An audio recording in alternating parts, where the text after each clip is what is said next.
Peace. This is Brother Polight, head of the Crown, illustrious Supreme Grand and Perception of our new covenant community, and I am definitely here with one who shouldn't need no introduction at this particular point in time, especially on this platform, our brother Jabari, and of course, for my moral support and for my celebrity, I have the lovely Victoria Lamore. She is the boss, so she's sitting back there just making sure everything works out the right way, you know, but we know this would keep you guys glued to the camera. It is a working aesthetic that's going to really work to our favor and benefit. But she's just here giving me support because I feel encouraged with her here. She's a very powerful singer, songwriter, actress, you feel me, comedian. She does quadruple threat, quintuple, and counting. And so, Brother Jabari, this is our first time actually organically sharing the same space. And so the people have expressed, I've seen in countless amount of comments, it would be great to see those two brothers sit there. And once I posted this picture with Brother Sinetta, they said, well, great, maybe Polight could sit down with Jabari. Well, I was sitting here going, how is Polight introducing Jabari? How does that happen? Because you know the community, whatever happens in the community, they have used you as a reference for dialogue, right? It doesn't matter whether it's a dialogue you would be in or a dialogue you wouldn't be in. You've become the reference for dialogue, a reference for debate in many ways. So, you know, I'm honored to be introduced by this brother whose work I respect. Absolutely, it has been powerful. That this is our first sit down. That's right. Because I know that I had heard about him before seeing him on Sonetta's platform, because he was working in one part of the community, I was working in another part of the community, and people would talk to me about you. So that's powerful to be able to have you on the East Coast so we could sit down and build a bit. That's right. I'm enjoying that. There'll be many more to come. Sure. Definitely fond of your work. Let me say that for the record. I believe you. I appreciate that. Represent comedic science with the highest integrity, one of which that has maybe evaded us or escaped us a couple years time past, with no flack to anybody else. Right. What I always say is this: I'm one of the people in the community where I was privy to be able to share the stage with a Phil Valentine, Ashwell Kwesi, Dr. Sabi, Dr. Layla Africa, Lester Lovins, Delbert Blair, Queen of Four, Paul Mooney. Oh, Paul Mooney. Yeah, Dick Gregory. And in fact, I don't think anyone could say they shared the stage with all those people. No, I couldn't say that. I'm 34 years old at this particular point, and I mean, and even that, Malik Zul Shabazz, you know, appointed as a head teacher as one time under Dr. All the heavyweights who was supposed to be the best. Your record is outstanding. That's right. I don't think he needs to say that. The people who are watching know that already, right? So he ain't run from no fight. No, that's right. No, wins for the best. That's right. No fight. No matter if there was an imminent threat there, or the community was like, "Yo, we gonna beat you." You know what I'm saying? Yeah. Like, I just had to man up, make sure we come ready. But the name of the game was we're gonna teach this truth no matter what. And so the reason why I appreciate you, as far as your deliberations in the community is concerned, is because I see you bringing in the restoration of our comedic science as it relates to our principles, our moral compass. And I think where we have found ourselves at loss for those principles is, one, we don't mention them, you know, and if you don't mention them, you can't be held accountable for it. That's one, right? So, we'll debate about everything, but we won't debate about our laws or our rules or our regulations. And two, as a younger brother, I've oftentimes found that people of my generation, a little younger, maybe a little older, they no longer come from discipline. They no longer come from a teacher, a predecessor, or one or many. And so, like, I can say, I know what it is to be sat down. I know what it is to be told, silence. You can't speak for the next month or two. I know what it is to be yelled at by my teacher. Reprimanded. You feel me? And that's not easy. And so a lot of new people that are teaching in this particular virtual era, they give themselves their own names, and they have no one to pull them by the shirt to say, hey, slow down, or you know what, you went a little overboard. That's right.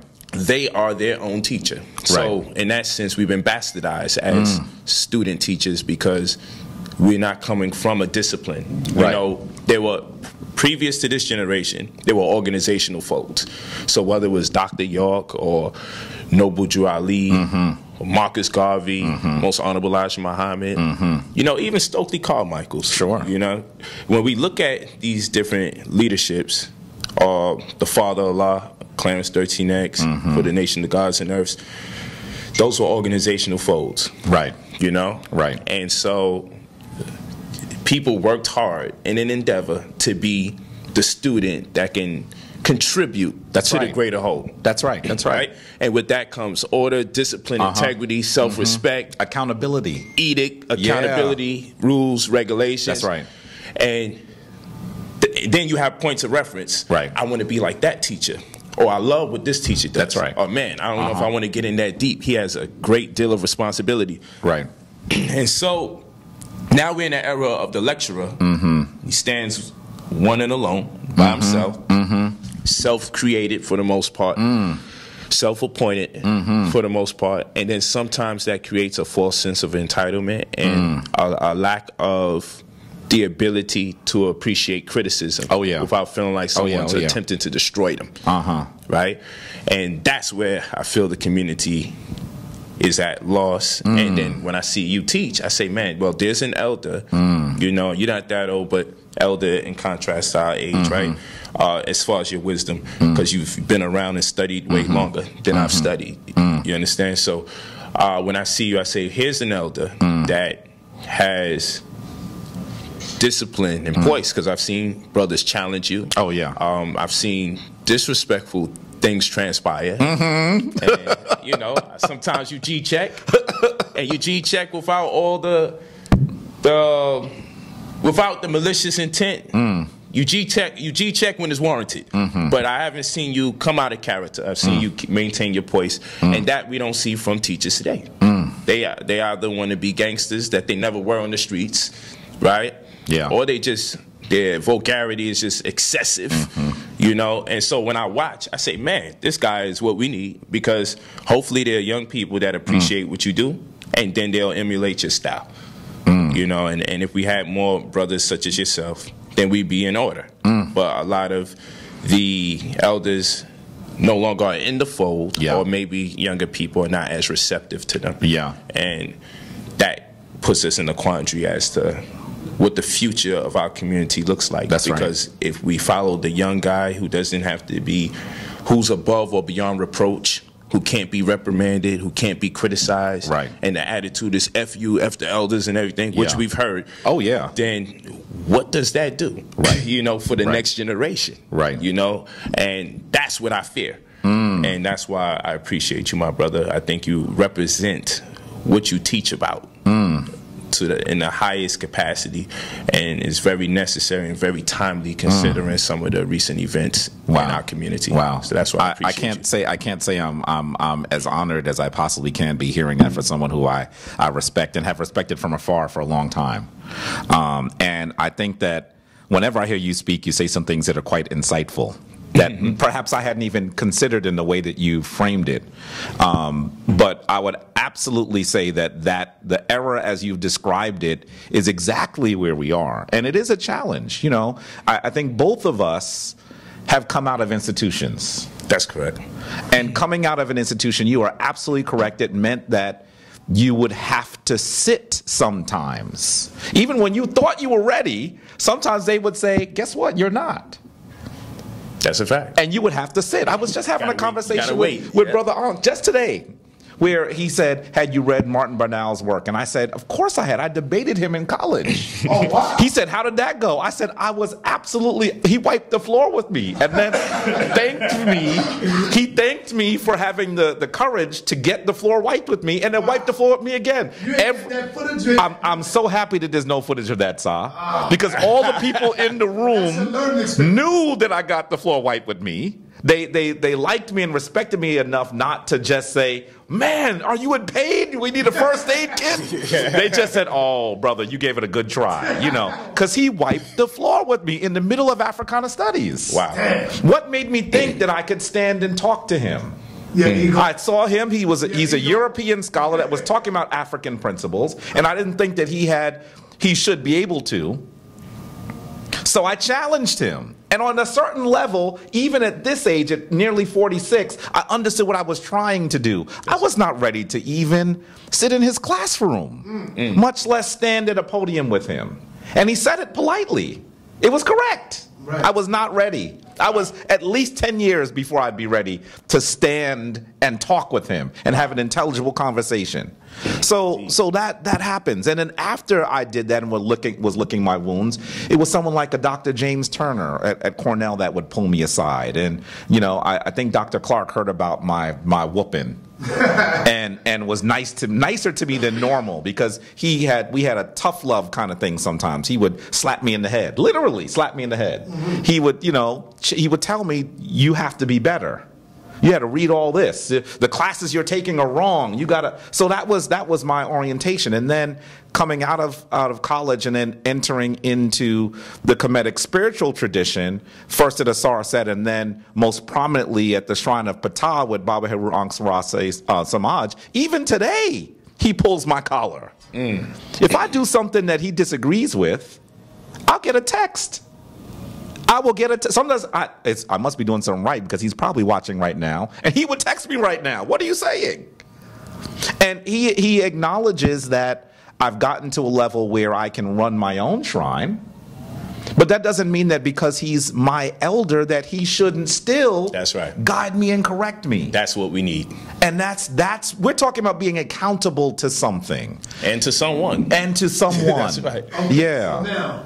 Now, can we, let's, being that we got Brother Polight here, Brother Polight have taken a trip, one trip, right? Yes, sir. To Kemet. Yeah, 2 weeks. Let's deal with the whole thing that's going on right now, the Gad situation. What is your understanding of Gad? Because we know the Hebrews, since you've been gone, Polight, ain't nothing changed. Still on the whole. Can I say this? First of all, let me thank for bringing us together, because there's been a few conversations. I'm like, I wish Polight was here, because I need to talk to him about what do you do in this situation. Because I've seen some of the videos, and I'm like, I heard him respond. Yeah. And I'm like, yo, I wish he was here so I could say, yo, what did you do when they said something crazy like that? So, you know, having had the stripes in those discussions, debates, discourse, I really want to hear what you think about this. You know what I mean? No doubt. Well, what happens is, first of all, the problem with the Hebrew Israelites is the fact that they themselves think they have a Hebrew language. All right? And the reason why this is important, and as I challenge the Muslims, I challenge the Hebrews the same way under this pretense. Does your language exist during the time your story has its inception? And it's a very important question. And the reason why it's an important question, the study is actually philology, right? So we have to do a philological perusal of these different texts. And what this means is, if I get a Quran and someone suggests to me that the Quran was delivered to us by way of Allah subhanahu wa ta'ala in this perfect language, right? And that language is supposed, the insinuation is that it was Arabic. And then we find out, well, Arabic didn't exist yet. Okay? Till decades thereafter, the Quran was already manufactured or published. So then the question would then be, what language was it written in? And the reason why language is important, because language corresponds with a people. And if language corresponds with a people, those people have a culture in place. And if there's a culture in place, then we know that there's a form of worship or ideology that they made subscriptions to.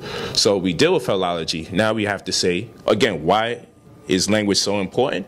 Well, if there's no such thing as a Hebrew language that dates back to the time that the Hebrews have their inception per their story, then what was the language, so we could find who the corresponding people are, so we can understand what they worship, so then we could see when the transition of worship transpired. Right? And then we can see who you are not wanting to cling on to or associate with. So now we can find the geographical locale. We can find the archetype from which this information derives, and then we can see where the confusion comes in. So, for instance, if we were to look at Hebrew, which we know now that it was a pale Jew, right, who spoke Yiddish, who said, hey, this should be called Hebrew. Literally, they took ancient Phoenician and said this should be called Hebrew. This is an absolute fact. It's a historical fact. So now we can study who the Phoenicians are, and we can see who they study and who they worship. And then we can say, well, that's contradictory, because if we look up where you say, what you say your language is, and we look into that demographic or that geographical locale of that time, and we see the Phoenicians, then we can say, okay, you usurped some of their data or some of their culture, and at some point or the other, more or less contemporary times, in contrast to when they evolved, that this is where your data comes from. And that's important. So language is always going to be critical to our conversation. So I always ask, was there an Arabic before, during the Quran, when it was birthed? And as far as Abraham was concerned, was there actually a Hebrew language? Were there any documents written in Hebrew? Let me say it like that.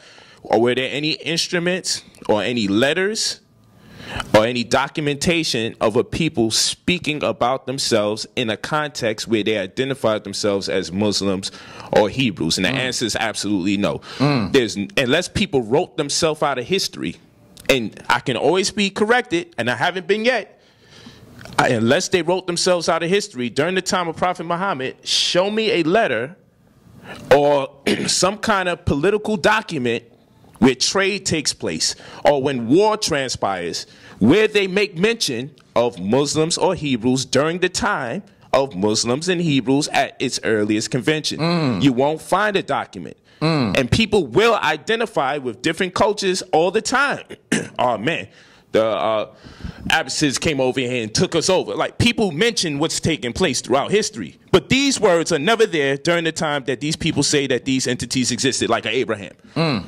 So there's no letters, there's no documents, there's no diaries, there's no nothing. I got the Elephantine Papyri, right? This is a very good book. I actually gave it to Shaka. Talk about the Elephantine Papyri. Yeah, it's a very, very good book. I gave it to Shaka. It costs about $250.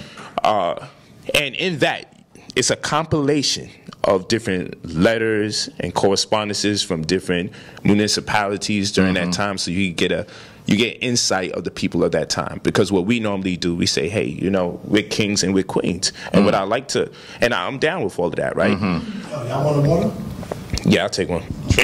We say we're kings and we're queens, and I like all of that. I'm down with all of that. Right. But if we're going to be very objective about our approach towards studying history, then we have to consider the fact that everybody wasn't a king and everybody wasn't a queen. That's right. Right? That's right. So what was life like for the commoner?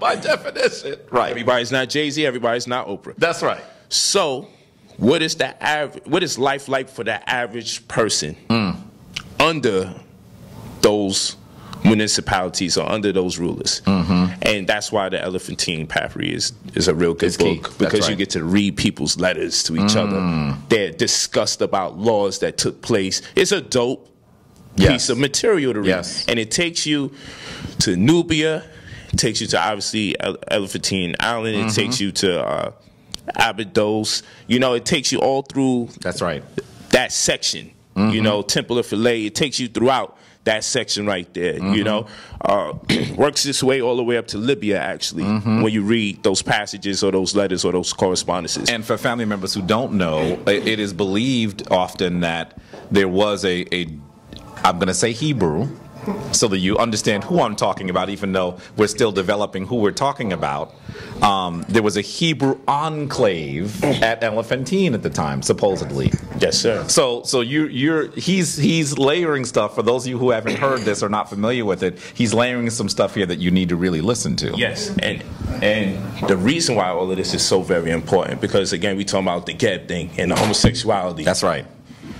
And we have to understand there was different writing styles during that time. Oh, right? Thank you.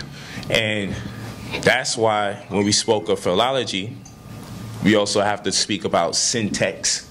We also have to understand the dialect continuum. We have to understand mutual intelligibility and asymmetrical intelligibility. We have to understand harmonious morphological cults, okay, epithets, gerundival participles. These are things that the deeper you get into study, the more likely or more inclined you'll be to say, you know what, I got to go more into language. That's right. And the reason why that's important, as an example, is you don't want to read something that dates back 3,000 years ago in a 2018 context or state of mind. Right. So they were popular writing styles. For instance, you have for Unis, the pyramid text of Unis. Yeah. And they call it the cannibal hymn. Where, you know, I ate this body part and this nature was prevalent. I eat this body part and this nature is prevalent. Right. And what happens is, it's a metaphor of transcendence, right? And that was a popular writing style. It was a popular writing style to take you to the most carnal aspect of information, and then it works its way into the incorporeal. So it's actually called the incorporeal metaphor of transcendence. It's actually a popular writing style back in the day. We see it also in the Bible, to be fair, when they talk about Jesus, and he said, this is my blood. That's right. This is my body, and you're to eat it. That's and right. you're to drink it. That's now, right. we could take it literal and say Jesus was talking about drinking his actual blood and eating his actual body. And we could say, man, that's cannibalism. But what that really is an incorporeal metaphor of transcendence. So when you see the so-called cannibal hymn, what they do is employ a form of thought provocation where it starts off carnal, but at the end of that conveyance, it becomes incorporeal and more divine. So yes, you eat his body, drink his blood, but as you continue to read the passages, you learn to be in the body of Christ, or to be likened to that of Christ in principle, but it starts off carnal. And so the same writing styles employed, which actually is grafted from Comedics, that's right, science, or the Remetu, or the ancient Egyptians, you see that they themselves start off talking about eating different body parts, and then later on, these body parts, we find out each body part has a correspondence to a principle or a nature. That's right. So it becomes incorporeal now, but it starts off carnal. And that's incorporeal metaphors of transcendence. That's a writing style. And if we don't know better when we read it, we'll say cannibal hymn, which Hebrews attempted to use in a debate. And I'm like, well, that's not going to work, because I studied that writing style, and you have it in your Bible. Now, if that's true, then Jesus is a cannibal, and everybody that's following those sites. But you see, I'm fair. I said they employed the same writing stratagem. So now, when we're looking at the Geb conveyance, understand, they didn't have the insecurity, the rage, the anger, and the resentment about homosexuality that exists today. That's right. They don't have the same media complexities that we have today, where propaganda is promulgated into the consciousness of our people. Or even the context of black male emasculization. Exactly. This was not a conflict. That's right. At that time. Right. So people are going to be more free to say things. Like when the young homies and us, we say pause or no homo. You know, we say that because in this day and time, things are taken out of consideration so much that, you know, I go hard, then I say pause, because I don't want nobody thinking homosexual thoughts as it relates to me. See, that there was no need for that back then. This is something going on in 2018. It's a different context. 100 years from now, if you read how we talk, you will have to get deep into the culture to understand what we're saying. So that's called syntax. I can say, you know what time it is.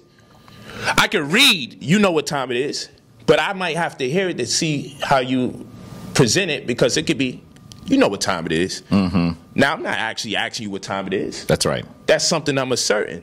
You feel me? So that's syntax. That's right. Now, if you don't know a person's culture, you don't know the phraseologies that they use that are not to be taken literal. And that's the problem with people. If they're not going to be pure in scholarship, sincere and objective, they're not going to realize that, like I said, there's a dialect continuum, and in that dialect continuum, there's languages that springboarded from other languages, and some of them are very closely linked, and then others not so closely linked, where it's very hard for someone in the same geographical locale to pick it up.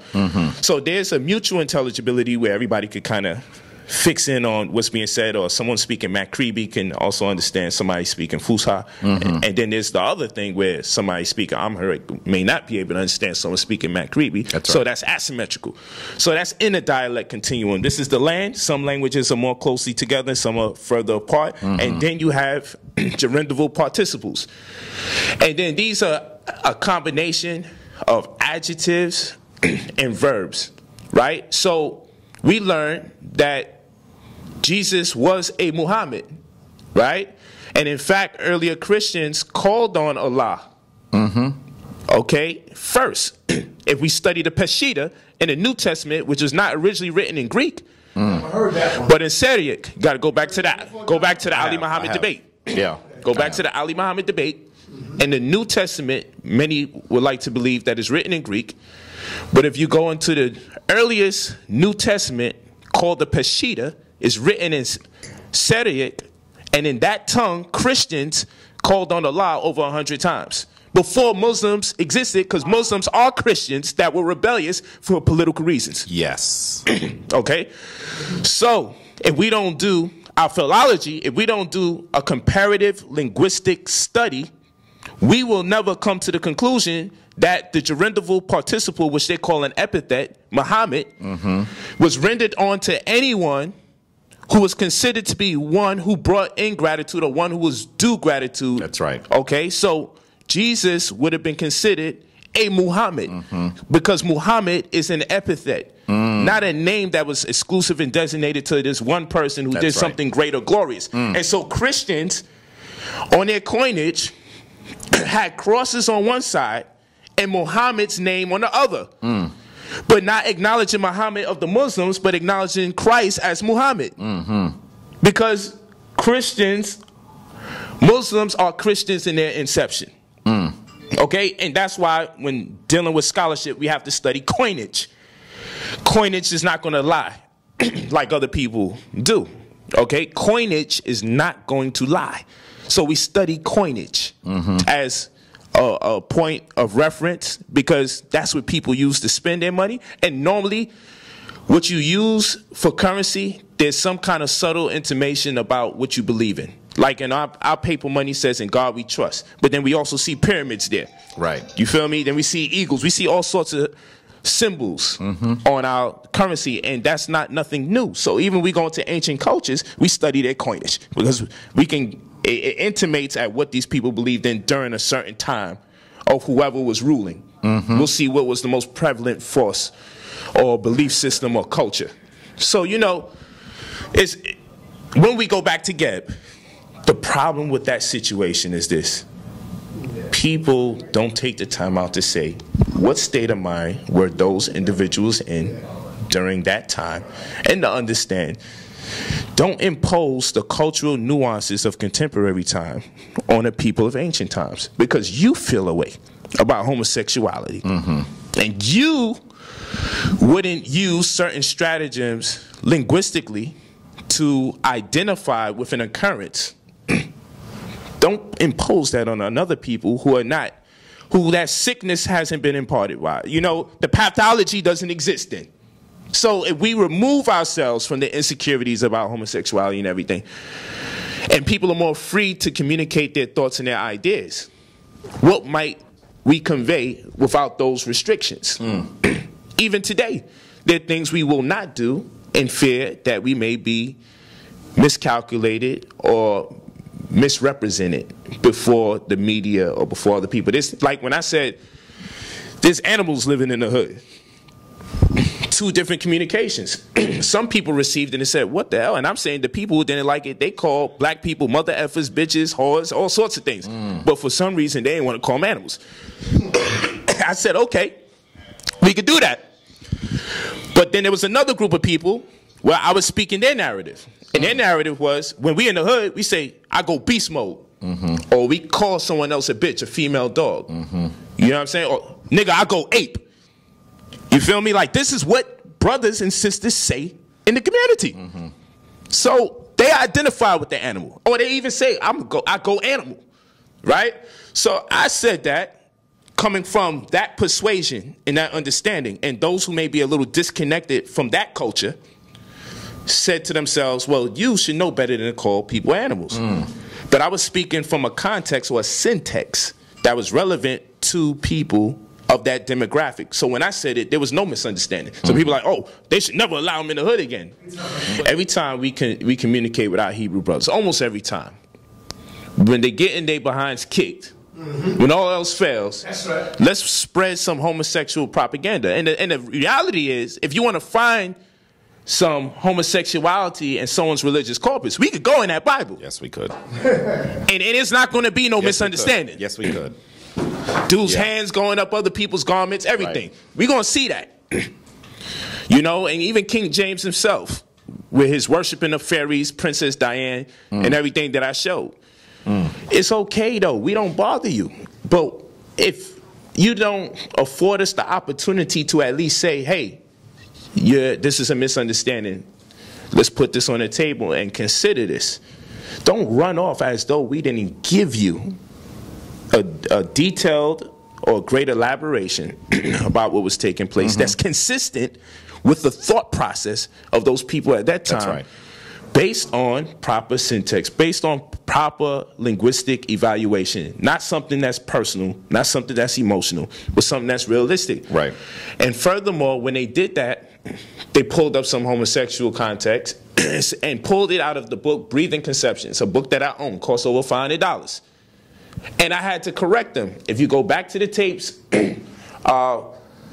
there's a straight after the debate with the guy Nasi Yashuvel, who brought this craziness to people's attention. I had to show that these guys didn't read the next two paragraphs. That what they postulated was a carbon copy of someone who got something wrong. Right. And the author was talking about how someone misinterpreted something that was transpiring as homosexual. Right.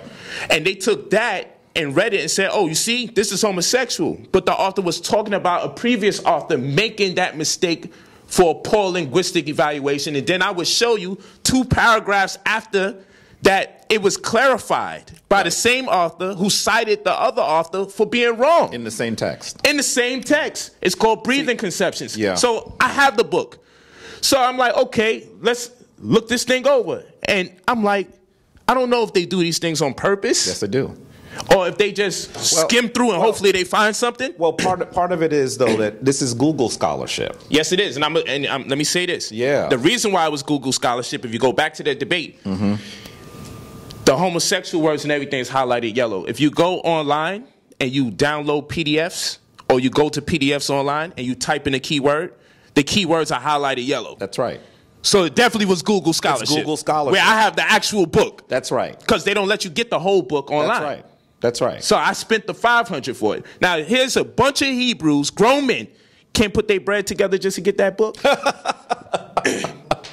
Come on, just put the bread up and get the book, man. But you know, here's the problem. Google scholarship. Here's the problem. And you know, this is not to say that you can't use Google as a sort of a point of departure for research, right? Because someone watching this is going to say, Jabari uses Google. Of course I use Google. But what Brother Polight is actually saying is, when you have your point of departure, in order to approach this from genuine, authentic scholarship, it is incumbent upon you to read the text. Sometimes when I'm having a debate with these brothers, I said, have you read the text? And there's no response. I got Captain Tazariak to agree that he would get one of those books, Jesus Wars. That was over 6 months ago. He told me recently that he had not gotten the book. So my challenge is, if you're going to have these discussions, you have to at least prepare. That's right. Instead of simply looking at one line and attempting to manipulate it in a way that the audience, who has also not read the book, will be excited by. And so, in terms of homosexuality, I want to say 2 things really quickly that bounce us back to Geb and back out.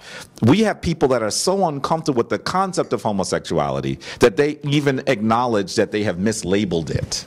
That's right. They want to say that they're uncomfortable with homosexuality and homosexuality adjacent. That's how they want to describe it.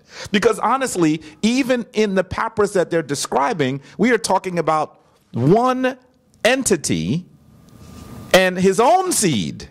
So right off the bat, by definition, we're not talking about homosexuality. That's right. And then they'd say, well, why would a man put a seed in his mouth? And I have to keep saying, we're not talking about a man. This is not a man. That's right. And so they're looking for something and again, that looks bizarre, that they can take out of context and mislead the people who are listening. And then again, that's why we said it's important to have a comparative linguistic study take place and also understand variant forms of writing styles so you don't jump out the window. Lastly, understand who did the translation. Now, this is not something, this is not a game. This is like, for real. We got to understand, like, for instance, the Book of the Dead. That's not the translation. Okay? And one tongue is Pakativ Shipama and another tongue is Pere Emheru, which is more popularly known. And it can easily be understood as a ritual procession. Yes. Into an awakening or into consciousness. That's right. Has nothing to do with death. And the whole goal of the Book of the Dead, which is a ritual procession into the awakening, one form of a translation that's more befitting than Book of the Dead, is to become an Usir or Osiris. And what does Usir's name mean? To awaken. So the whole goal of that text is to be woke. That's right. Right? That's right. Nothing to do with death. No. It's to come to life. No. Come into consciousness. It's Lepsius that actually begins the description of as a Book of the Dead, simply because he finds it with dead people. So that's the reason why it's called today by many the Book of the Dead. And so we have a lot of work to do.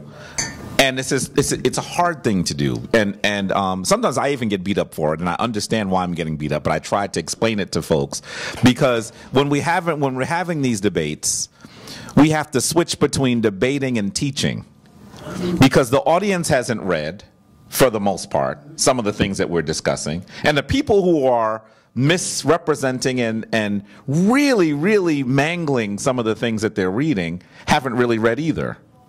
So you have to take a step back and say, maybe you don't understand anything that we're talking about. This is how we describe it. Yes. Sometimes people say, Jabari, you're being condescending. And what they're really saying is Jabari is switching from debate mode to teaching mode. But that is mandatory in order for you to understand what we're discussing. If the other party runs out of gas, it now becomes an opportunity to teach. You run out of gas in the argument, it's time to just teach. And you have to humble yourself and say, let me listen to the rest of this. So I totally agree with you. And so that's the quandary that a lot of brothers and sisters find themselves in. Right. They have to know when it doesn't suffice to debate because at some point or the other, someone has made suitable proficiency in the preceding degrees. So what that means is, like, right now, I deal with management amongst many other things. And I'm used to doing things myself. Whether it be graphic design, I made sure I learned how to do that. Audio engineering, I made sure I learned how to do that. You know, even when it comes to legal paperwork, I learned how to do a lot of things, right? But at this particular moment, as talent, as Victoria's talent, I manage her. And I'm also talent, so I got me a manager. Because talent shouldn't be overwhelmed with the responsibility of the workings or undertakings of things that people specialize in that will easily do a better job than that of talent who's distracted with facilitating that talent. So I have entertainment attorneys. Why? They went to school for that, and that's what they do. They locked in on that. Right. I never went to school for that. I'm not locked in on that.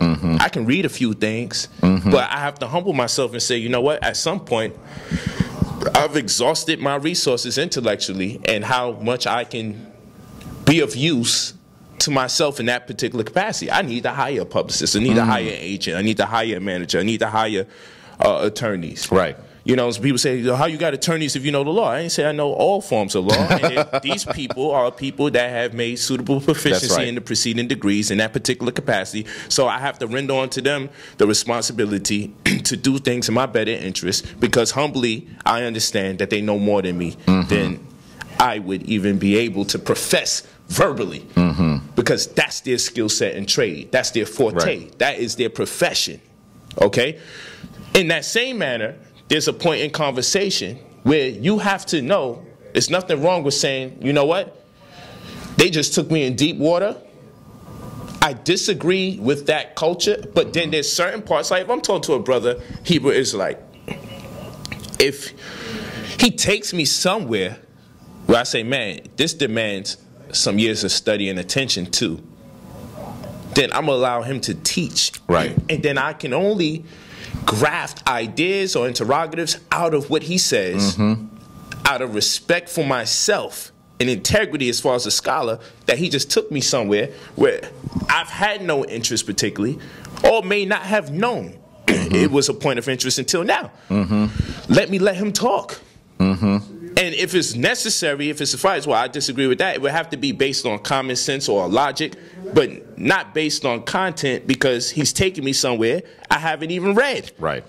And we have to be honest when those instances arrive. We go back to debating on issues that are meaningful, that are relevant, that both parties can say, you know what, we have an interest in. And then there's other things where it's like, you know what, I'm going to listen to what you guys say about that, and I can give you my point of view, and that's as far as that's going to go.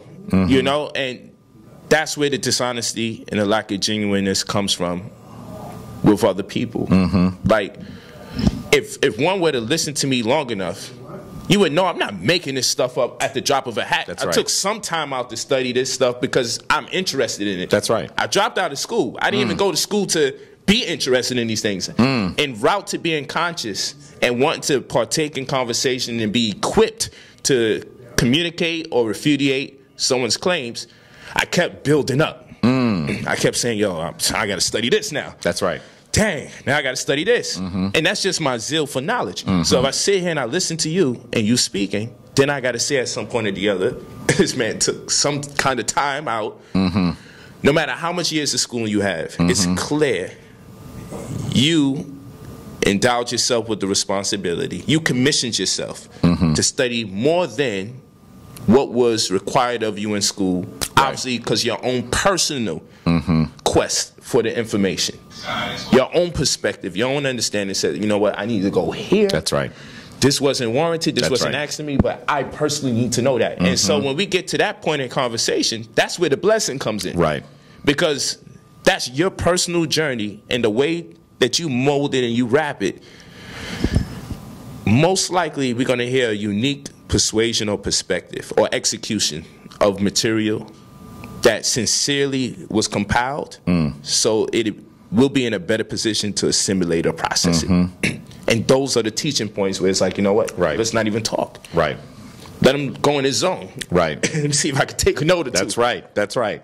And that's what we're missing with our good brothers. By the way, even if you were in debate and you realize that you're in that place, and all of us who are being genuine have gotten there at times, what you do is you listen carefully and you jot down where the sources are so you can go back and do your own research, right?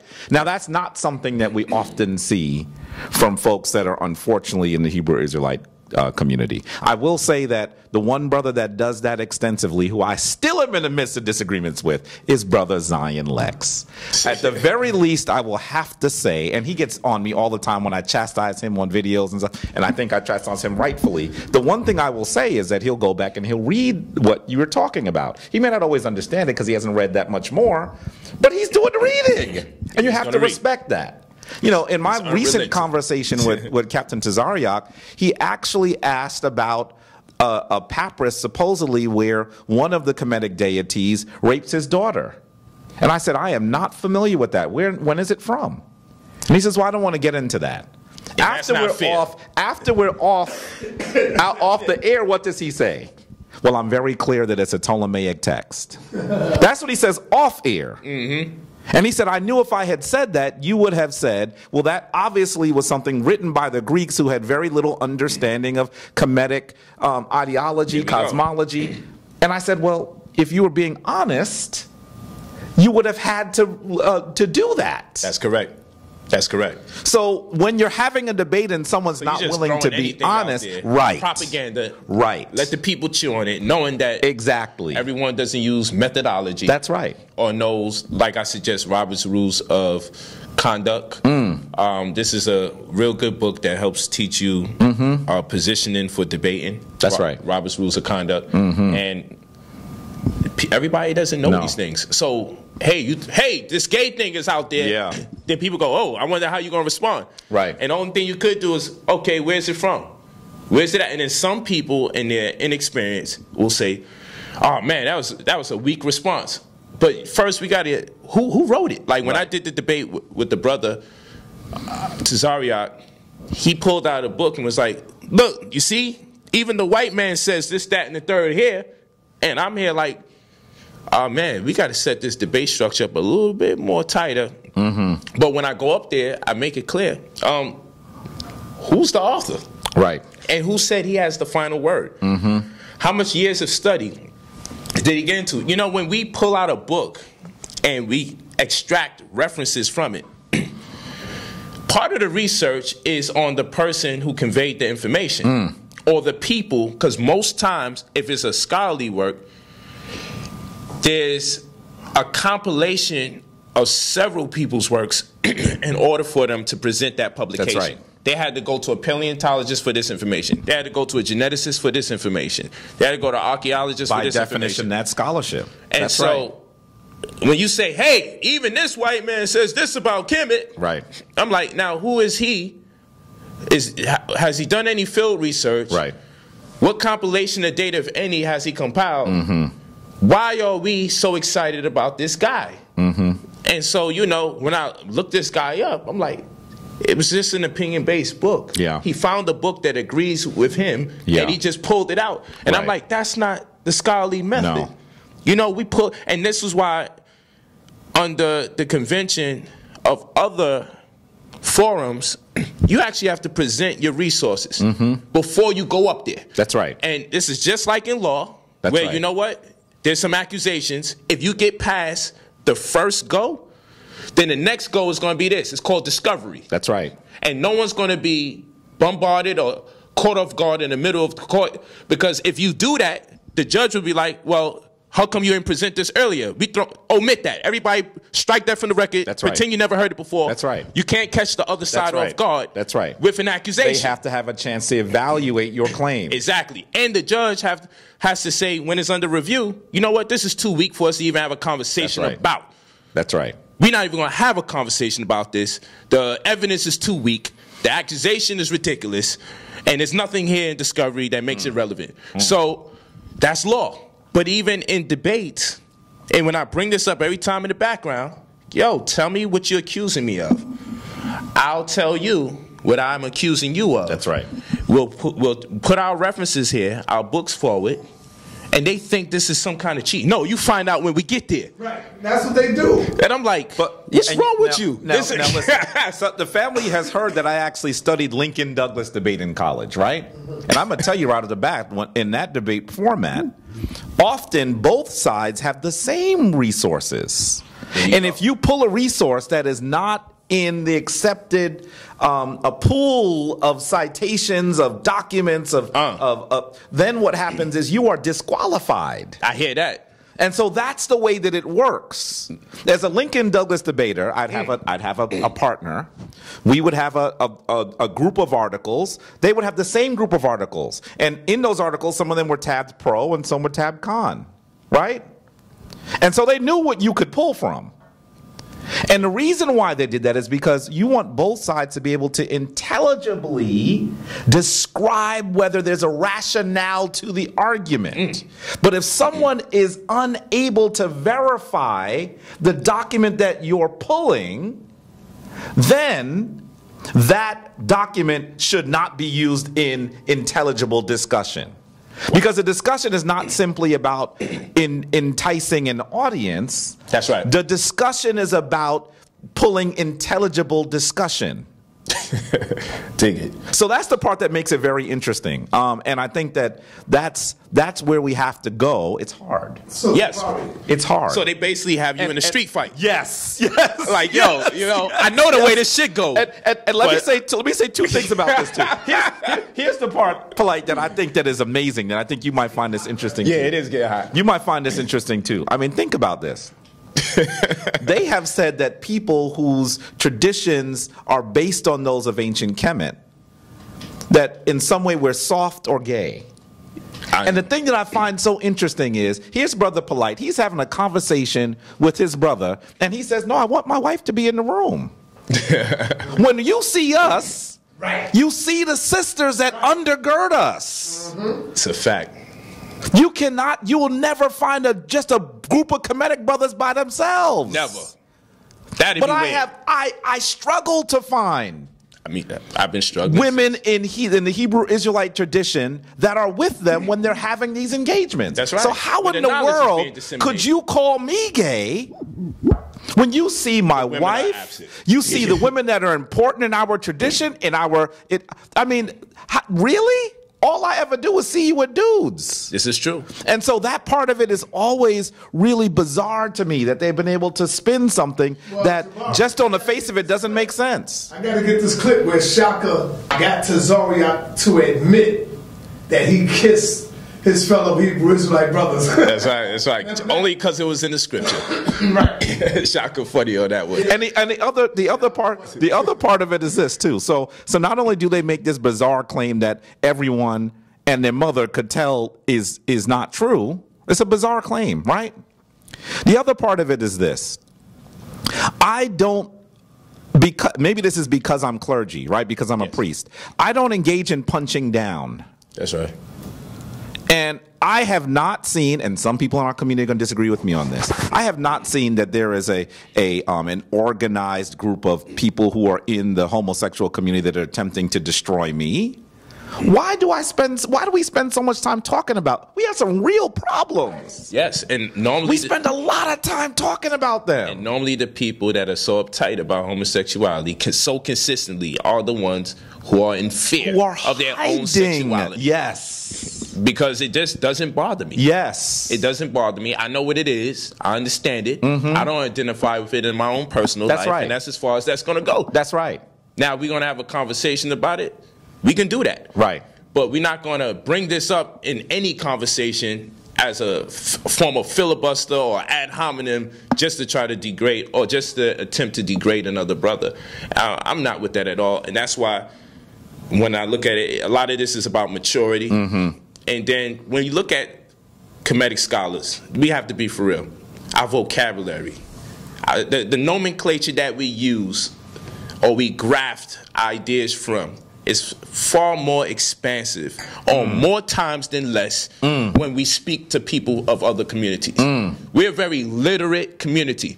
The only community that comes close or is at level with us when it comes to our deliberations would be the Moors, because they read a lot traditionally. So they'll tell you some words you never heard before, you know, because they're reading. Some things most people don't read.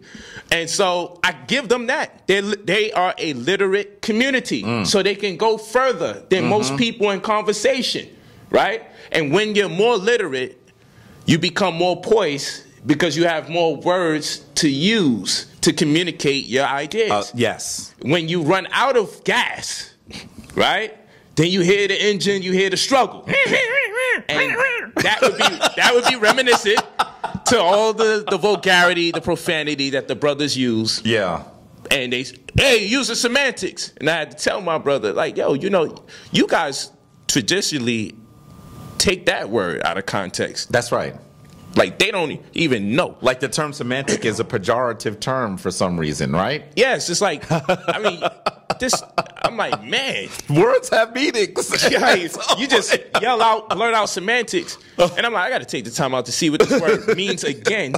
Because on too many occasions, it's just been spewed at me. Right. And I'm like, yo, you using semantics. I'm like, yo, bro, you using that word wrong. That's right. It's just ridiculous the way you're using it as a clutch in a defense mechanism. Right. I'm like, it has to stop. Right. Why not just listen to what we're saying? You know, and that's all we ever ask. And so this thing about manhood, you find that, or what I found in just my experience growing up to present day and having children, that my greatest profession of manhood is exercising humility, not aggression. It takes a lot of discipline to not want to hurt or inflict pain or injury on somebody who you know is attempting to do so with you in their communication, and maybe possibly wants to hurt you in person. That's right. You know, exercising humility is a great part of manhood. Not exercising aggression. That's actually feminine coming from a male perspective, in my opinion. You know, to want to be acknowledged by other men as a man, I want him to know how much a man I am. And if he doesn't, I'm going to roll on him, I'm going to lean on him, I'm going to fight him. That's effeminate behavior. Because men tend to want to buy nice cars, jewelry, and nice clothes to get the attention of women. That's their allure. So when a man goes through such lengths to get another man's attention, he is going in the wrong direction as far as his gender is concerned. And so the whole concept... Y'all need to rewind that back and listen to what he just said, because that was deep. I unwound that. So, you know, I've learned, I'm like, man, exercising humility is a very hard task when confronted with adversity. So much so that I have to credit the greatest men for enduring long enough to not fight. That's right. When they have the heart to do so. And unfortunately, no one knows if they have the heart to do so if they don't fight. That's right. And that's a big part of manhood. Do I have to do this in front of everyone so they can understand? Right. And if I didn't understand that, I would have been in prison right now dealing with this community. Right now, I would have been in prison. So much so that when I said I retired, it's momentarily because I need a break. Because I said, you know what, I'm starting to get overwhelmed and overly consumed with negative thoughts. When in fact it should just be about scholarship. I felt some people are overwhelmed with my personality and too investigative about every other thing but what we say we're going to talk about. And I said, you know what, I also understand me and my upbringing. I need to let these issues subside, and when I get back in tune with myself and exercise my humility or my manhood, then I could come back. That's right. I was getting overwhelmed. That's like, big. I want to hurt somebody. That's big. I need to separate from it. You know, because it's not the forum, it's not the atmosphere that I believe is conducive to teaching. That's right. I said, man, I got to stop. And then when I watch the videos and I see certain things said, implicating either your wife or this, that, and the third, I say, you see, this is what I don't like. You know, this is negative. You know? And it's disheartening because I'm like, why we got to do that? You feel me? Why we have to do that? And everybody's entitled to make errors, so I'm not looking to throw shots at people. Everyone's entitled to those errors, but it's a behavior that's become consistent with our community in the name of debating. And then this is why debates have such a negative connotation. And then, you know, sometimes I meet people in the streets and they say, man, I love what you're doing, but, you know, leave those debates alone. Why you like to debate? And I'm like, because it prepares me for leadership. That's right. When I get on CNN and Fox 5 and all these different places, those debates have seasoned me. That's right. Those debates have made my communication so much more refined. And you've been on Fox 5 now. Fox 5 and CNN and C-SPAN. You know? So those debates have made my message more refined. Because I don't have all day to come up with a response when I'm on those shows, picking at whatever I have to say for a short period of time. And whatever goes up, that's what goes up. So I have to be sharp. And that's what the debates do. That's right. You know, but all the other activity, the white man ain't going to come on TV and tear me down the same way my brothers would attempt to. Now, they'll attempt to tear you down. But they're going to do this verbally and everything and see if they can get you to trip over your words. Oh, I thought you said this. But the brother now, he'll post your daughter up and say something disgusting. Or he'll implicate your wife and she has nothing to do with it. And I'm saying, come on, black man, you can't do that. Why we got to go there? You know, because now my family's under attack. And now I have to be like this. Do I defend the honor? You know, the Negroes say, yo, you need to defend the honor of your wife. You gonna let him do that? I don't care. I'm gonna do this. So now when I so-called defend the honor of my wife the way you want me to, Now my wife ain't there to have a man to defend her again, because the way I'm going to defend her honor, I'm going to be in prison. That's right. You feel what I'm saying? So now I got to decide, should I stop talking to this person, which would be the wise decision, or should I persist? Because I know I eventually want to get the drop on him and then get him for the last thing he said. See, when I got to start thinking like that, I need a break. Because I'm supposed to be here digging in the books to get the drop on you. That's right. And I'm supposed to be waiting for you to come outside to get the drop on you. But you know what the problem is? Your opponent is not digging in the books. All they can do is, and you know, I'm gonna speak specifically to this because, you know, I hadn't seen it, but I did. Sonetta called me and said, you know, Tazariak is saying that you're in hiding, right? He said you're in hiding. Sonetta calls me, and he says, Tazariak says you're in hiding. I said, when did he say that? I thought he was talking about like a conversation on the phone. He said, you didn't see the video? Now, by the way, this was like Tuesday. The video was like Saturday, right? And I hadn't seen the video because I know that this might be hard for some people to understand, but, you know, Jabari Osaze has to do quite a bit in order to make Jabari Osaze's life work. I mean, my Black History Month starts early, right? And I wish people would understand they can call me other than February. Polight, please. Can you call me in January and March? But Black History Month is very busy for me, right? So I hadn't seen the video. And when I did see the video, I was actually a little surprised by his response. First of all, if you look at the radio program, he is doing a victory lap. If anyone who watched that should realize that he should not be running a victory lap. He called me soft when, in actuality, in order to have a dialogue with him, I have to go into his camp, get frisked. You guys don't see the frisking that takes place to get into their school. Get frisked and sit with just me and Sonetta with all his soldiers around him. Is that the behavior? Is that the behavior of someone that's soft? Do it too much. That's the behavior of someone that has ice water in their veins. I'm gonna come and talk to you about your stuff in your house. Ain't nothing soft. And I'm supposed to be soft. Outnumbered, undermanned. I mean, I'm sitting here. And provocative. He's on the dais, almost like I'm in court. His soldiers are all around me, behind me, walking around doing push-ups. Why are they doing push-ups at a debate? Doing push-ups? Like, dude, why are you doing push-ups? So I wish that the family could see what's going on behind scenes. But I'm the soft one, right? So this is really funny. And then he continues to say that, you know, the Kemetic tradition means that we must be soft and gay, maybe we're not too smart. And I realize that I don't get too worked up about it because, as Brother Polight has said, he has a limited vocabulary for defense. And so that's all that he can say. He's only reading the Bible. That's right.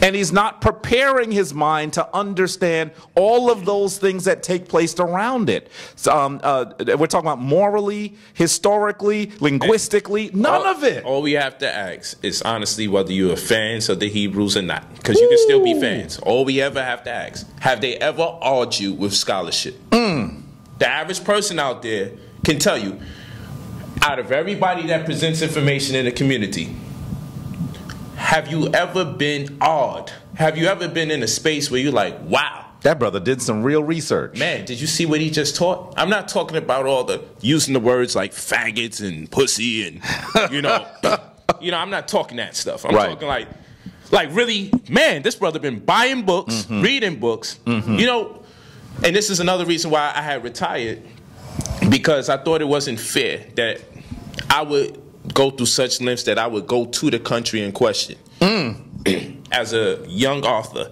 and say, you know what, I'm going to publish works based on my own pictures, based on my own videos, and I'm going to spark conversation. He went to Israel. I know. I saw the videos. He talked about going to Israel. Whether it be Israel, whether it be Kemet. Yeah. I'm like, you know what? I took it to a point where like, I'm going to go. That's right. And I'm going to only debate based on what I seen for my own eyes, that I documented and published. And that's the only thing I'm going to reference when I go speak. That's what you saw. You know? Discovered. Oh, man. The problem with that is I haven't even gotten to scratch the surface of what I found. Analyzing what you found, yeah. Because the conversation is so mundane. I could have did it without going. But it's just my own challenge. That's right. So what's not fair to me is to see the lack of effort on the other side. Yeah. And you're coming from a whole community who says we're emotionally and intellectually invested in this idea, but none of them will fund a trip for any of their leaders to go. You know, so I find that befuddles me, because I'm asking myself now, here's a group of people who say this means a lot to them. Right. And they can't pool their funds and say, yo, let's make sure our leader is not lacking in resources or data when he has to represent the whole community. No. They could just stand up there, pull from any book, and you see the white man doesn't, and I'm like, yo, hold on. This is crazy. You mean to tell me I'm going to travel all the way across the other side of the world, have my brother with me, have my wife with me, we carrying equipment, we doing everything in our power to record, and the only thing you guys can say when we come back is, I must be an agent, how did I bring back that information? Gabar said there's only thumbs and fingers and maybe a body or two that actually exists in Kemet. And I give you the room, the row, the column, and the body, and the name of everybody that we see. That's in our stories, as much as I could find. And rather than say, you know what, my brother, thank you, because I did, because I played a video where he says it. Right. You know what you're supposed to do? I stand corrected. Right. But what you do, you see, what's cowardice actually, not manly, is to be proving so wrong, obviously. Like when the brother Zion say, you know, not only the reason I like Dr. Ben, which is wrong, because you don't like him, you're being facetious. That's and right. You're using the elder to do so. That was wrong. Is, you know, because he says he don't want you to just go to Kemet up here mentally. You got to do the field research. And Polight might be a good scholar, but he has no field research. So I play that clip, and then I go, hey, look at this, field research. And the only thing that people could say after that was, it was a green screen, because I live in Hollywood. There's camels and sand out there. Did they say that? Yeah. They said it's camels and sand out in Hollywood, because show me on the camel as well. But I'm in Khufu praying. My homie is in there praying. My wife is in there praying with me. I'm like, I don't know if y'all ever saw any of your leaders in Khufu's pyramid praying. We did that. I did something that never been done. I'm like, man, I'm going to stamp my impression with all the greats. I could say, man, I came to debate and I showed you us praying in there. That's right. And I gave you footage of us going straight from one place to the next in that pyramid. Hasn't been done. That's right. Doesn't make me better than anyone. This is my era. This is what I do. Like Mayweather is the best in his era, prospectively. Maybe not of all time in opinions, because there's different eras, people shine. Jordan may not be the best ever, but you ain't gonna say he's not the best in his era. That's right. That's how that works. That's right. LeBron's the best in his era, like it or not. Yeah. That's how it works. Yeah. So I'm like, hey, I'm just gonna pave the way for my era. This is the impression I'm a stamp. Until they're time machines, that's what you got to do. That's right. And so, you know, I videotape every facet of the wall.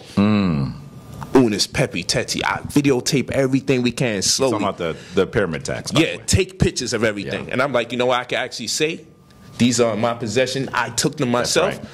And we're going to evaluate these things as slow as possible. Can't do it fast. By the way, you have possible. to also understand that he probably gave a little bakshish to the dude at the door, because he's not going to normally let you take pictures. You already know. Like, They may not know, but I know what you're saying. You already know. But I came there loaded with whatever I had to do to get everything I ever wanted to get. So that you could do your own analysis and research. Exactly. That's right. And I can tell you I got everything that I needed to get to be able to say, well, this is the first part. This is my material. That's right. And then to start a conversation about things that we haven't conversed about. Because you know what? There's popular conversation, but there's other things that's been written there that we haven't gone over. That's right. So I said, you know what? I want to find the things that we haven't talked about. And I'm going to publish my understandings of it. And then hopefully people evaluate it, critique it, correct it, whatever. And let's get that conversation right. So this is how I'm thinking. In the middle of me having a debate. Like, look, I'm going to take this to the next level, and I'm going to create a new conversation. And so... Is that possible? What, to create a new conversation? In that manner? In our era, yeah. And the reason why it's possible is because most people are only going to talk about the Asar, Aset, Heru, Osiris being chopped up. Like, it's the same conversation. Yeah. Until someone says, hey, Until somebody find new text and new information. Well, and not new text, but until someone goes over, it's just an aspect of the text that hasn't been discussed. Isn't new. That's the problem. That's right. The text is very old, but the conversation isn't new, and so it's a real problem. I mean, I travel to Kemet regularly, and my plan now is to go there twice a year, and in doing that, there's things that you see and things that you experience that. There are a very small group of people that you get to have dialogue with that about, and that is sometimes very frustrating. Yes, I went to Kemet Sano's with the Kemetic yoga master Yasir Rahotep, and being there with him and being able to just talk about some things on a certain level, really, is powerful.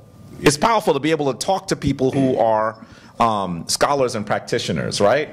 Because then you get to talk about stuff that the average person isn't able to talk about yet. Facts. And I say yet because I really have an unabiding hope and love for our people, and believe that we're going to get to the point where we want to know everything about what we've done. That's right. Right? Yeah. I know we're not there yet. Yes. But I'm hoping that the things that I do in some small way will contribute to that movement. That's right. Of the majority of our people getting, or at least a sizable number of our people getting to the point where we want to read everything that has ever been written by us. That's right. Inundated by our information. And so that's where we are. And it's hard when you don't get a chance to do that, because people can just talk about someone's penis. Yep. It's tiring. And the other part that gets really frustrating is that the same people that you're debating with are those people who should have interest in what you're doing, but because they're beholden to a particular text, they can't. That's right. And that is really frustrating to me. People have said that I'm being evangelical. Hey, my question, because certainly or surely a whole culture can't be just condemned for the most part. So when I speak to a good brother hailing from the Israelite community, and I always have to ask when they come up with this homo stuff and all this other negativity, I always ask, it comes off to me like the only thing you know about Kemet is all the negative things, and purportedly negative, right? Which would then tell me this: obviously you don't read anything about it, because you couldn't have read any book and only got that. Right.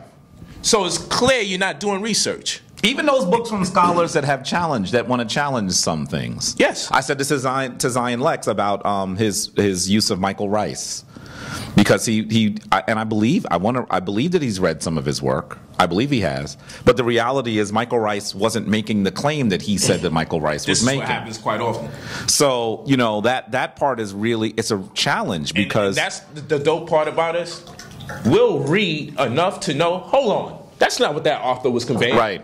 And that was something that I wanted to say earlier that was not fair, which is why I said I got to retire until people take it to the next level, until I get a different type of opponent. I have to retire. Well, Jabari, Polight is on the team, right? He better be. He's on the team. You know that, right? He better be. I got. That will be fun. Dr. Ma'at, Polight, and Unk, and I'm looking for the fifth one. Maybe somebody can help me out with somebody, because y'all... Shaka or somebody, man. Nah, Reggie. Nah, hell no. What's wrong? Shaka, he's off. Shaka's... Well, he in bad again. Nah, he's just not good in that. Well, we need somebody that's good fluently. Because believe me, these passes is no joke, bro. They fluent. I hear you. But you're going to try to put together a dream team, and the challenge is, are they going to be able to even rise to a level where it's worthy of the dream team's debate? That's the challenge, because it's almost like when you stand up there, it's like standing with. But this is like a college professor having a debate with a third grader. Maybe everybody don't have to talk. Maybe some people are just part of research or something like that. Okay. That's not a bad idea. That's true. That's not a bad idea. Yeah. I see. Yeah. I would say Reggie. Yeah, because some people, maybe we set it up by a certain type of design. Well, this Saturday, right? Is it this Saturday? I told you. Yeah, at 8 o'clock. This Saturday we have our first conference call with the pastors and Chris Broussard. So they're going to discuss what they'd like to what they'd like to debate. Powerful, bro. Yeah, I'm excited about it. They don't get washed up. if it's any, it doesn't matter. If it's anything combative about combatic science, they're going to be in for a doozy because they wouldn't have Christianity. Come up with a title that's on that. Which God is better to fit to save our people? Something like that. Nah, I hear you, but their closest route to having it win would have to be in the context of the conversation, what the question would be, and I'm sure that we're wise enough not to be inside of a question that would be easily manipulated. Right. You know, right? For them to, yeah. Because I love to the Christian family, but I mean, let's be for real here. We know where your doctrine was influenced. So I'm tired of the children badgering the parents. That's the problem. That's precisely. I have said almost the exact same quote. You know, this is a situation where you have the grandparent and you're trying to claim that you're older than your grandparent. And I don't even understand. Like your parent, and then you say, "My father looks like me." And I don't even understand how it benefits one to do that. You know what I mean? Just show love, like I don't understand how it benefits one to do that. You know, cater to the specific interests and needs of the era in which you had to thrive, and we could accept that. But then when we have to make historical corrections, and that's why the word historicity, and people say, "Why don't you just say history?" No, historicity is inclusive of the corpus, the language. You know, it's a holistic approach towards investigating what transpired of old. You know, exemplification. If you say, "Oh, why you don't say example?" Exemplification is when we review certain documents in particular. It's not just any example. There's instruments involved. You feel me? So it's specifics. It's about getting to certain specifics. That's what this is about. So the exemplifications will be in undergoing the historicity of their particular corpus will be very fun. But again, they have a lot to learn. And I know what the presumption is and what a lot of the reservations are when it comes to intellectual Christians, because Christian Science is very deep. I'll never lie to you. Once you start letting them people who kick the Christian Science talk, they can have you wrapped up. Oh yeah. If you just a neophyte and you thinking, well, I just started studying this comedic science, and you deal with one of them Christian scientists, oh, they'll put work in on you. They'll put work in on you. But if you know better, you see right past it. You know, he used to be a Catholic. I was Roman Catholic. Yeah, I mean, they get busy. Yeah. So, and you know, the reality is that. So come on, Jabari, ask him something now that you would love to ask him. You know, Brother Polight. We've been having a rich conversation. I'm not even sure if it's over, but it needs to be. Obviously, a dope conversation, man. It won't end. I honestly believe that. If you was to debate Polight, what would you debate him on? I don't know. And you know, here's the deal. You ask me the same thing, I would say. I would like. I have no intent. I would like to have discourse with Polight on the fineries of some of these things. That's because that's what scholars do. It's not about a who wins and who loses. It's more about what does your research lead to and what does my research lead to. And I think that can be a lot of fun. It may not be as entertaining for the community, though. You know what I mean? Because like, even in this conversation, some would be elated at it. Like, man, you know what? This was powerful. And then others would be like, yo, we wanted the argument. Yeah. You know? People have said to me, you should debate him. And I always say, well, what do you want me to debate him on? And then there's no response. And what I think the powerful aspect of this was, if you take nothing else from this conversation, the decorum, if you take nothing else from this conversation, you could say this: methodology was expressed, and you can understand this.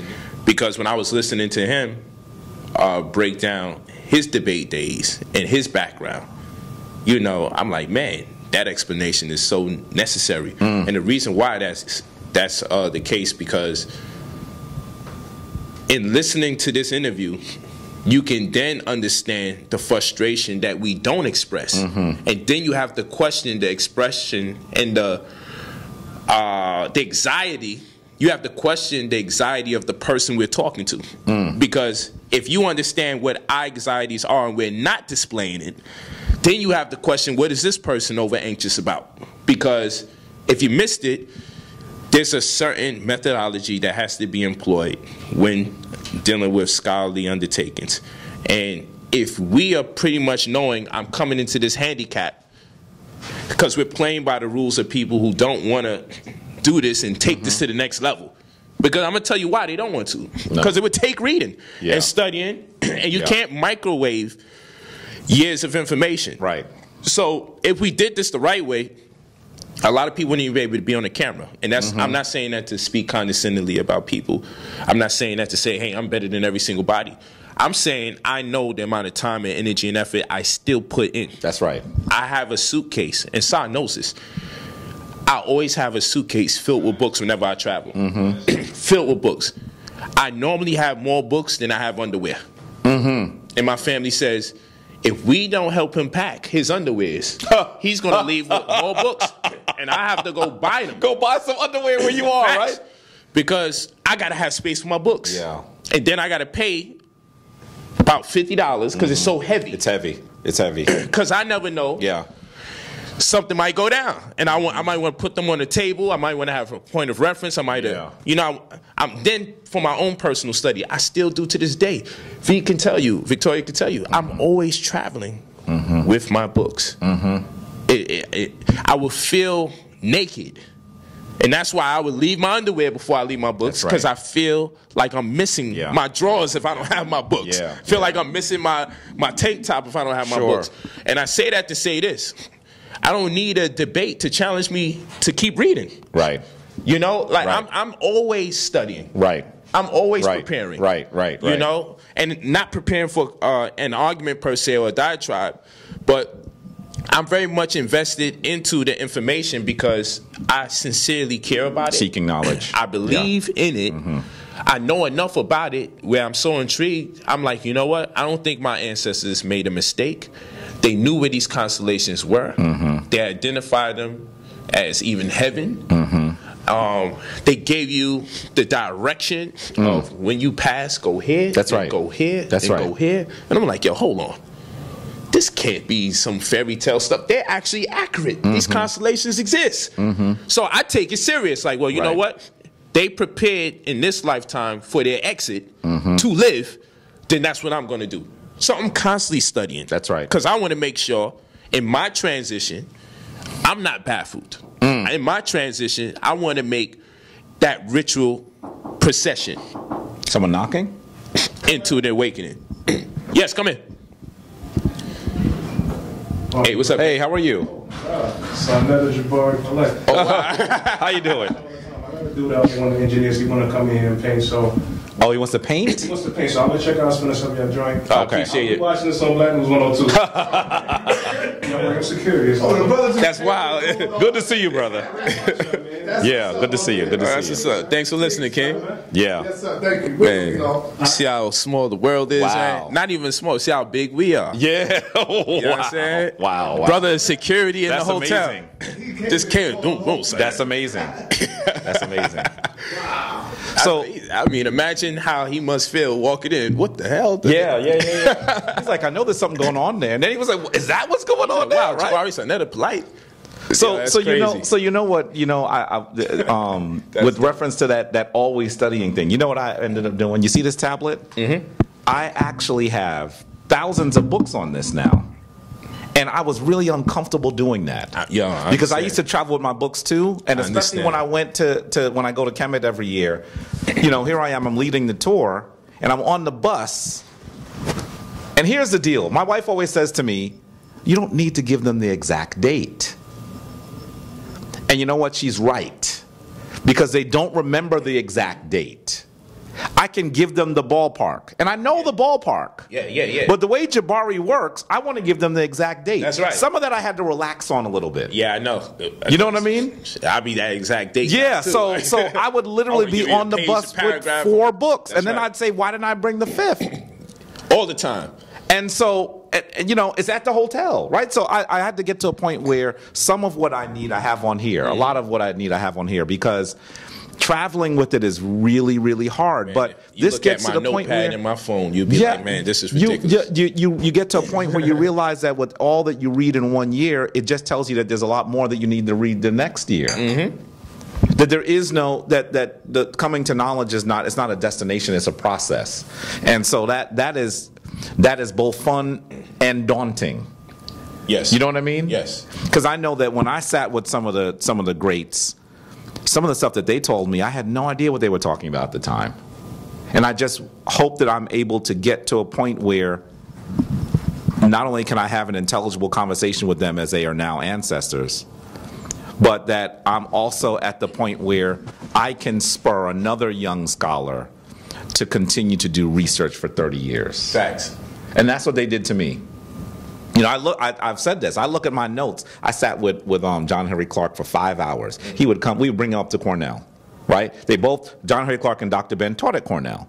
I didn't know, as a young high school student from the hood, that emeritus meant that they had actually retired.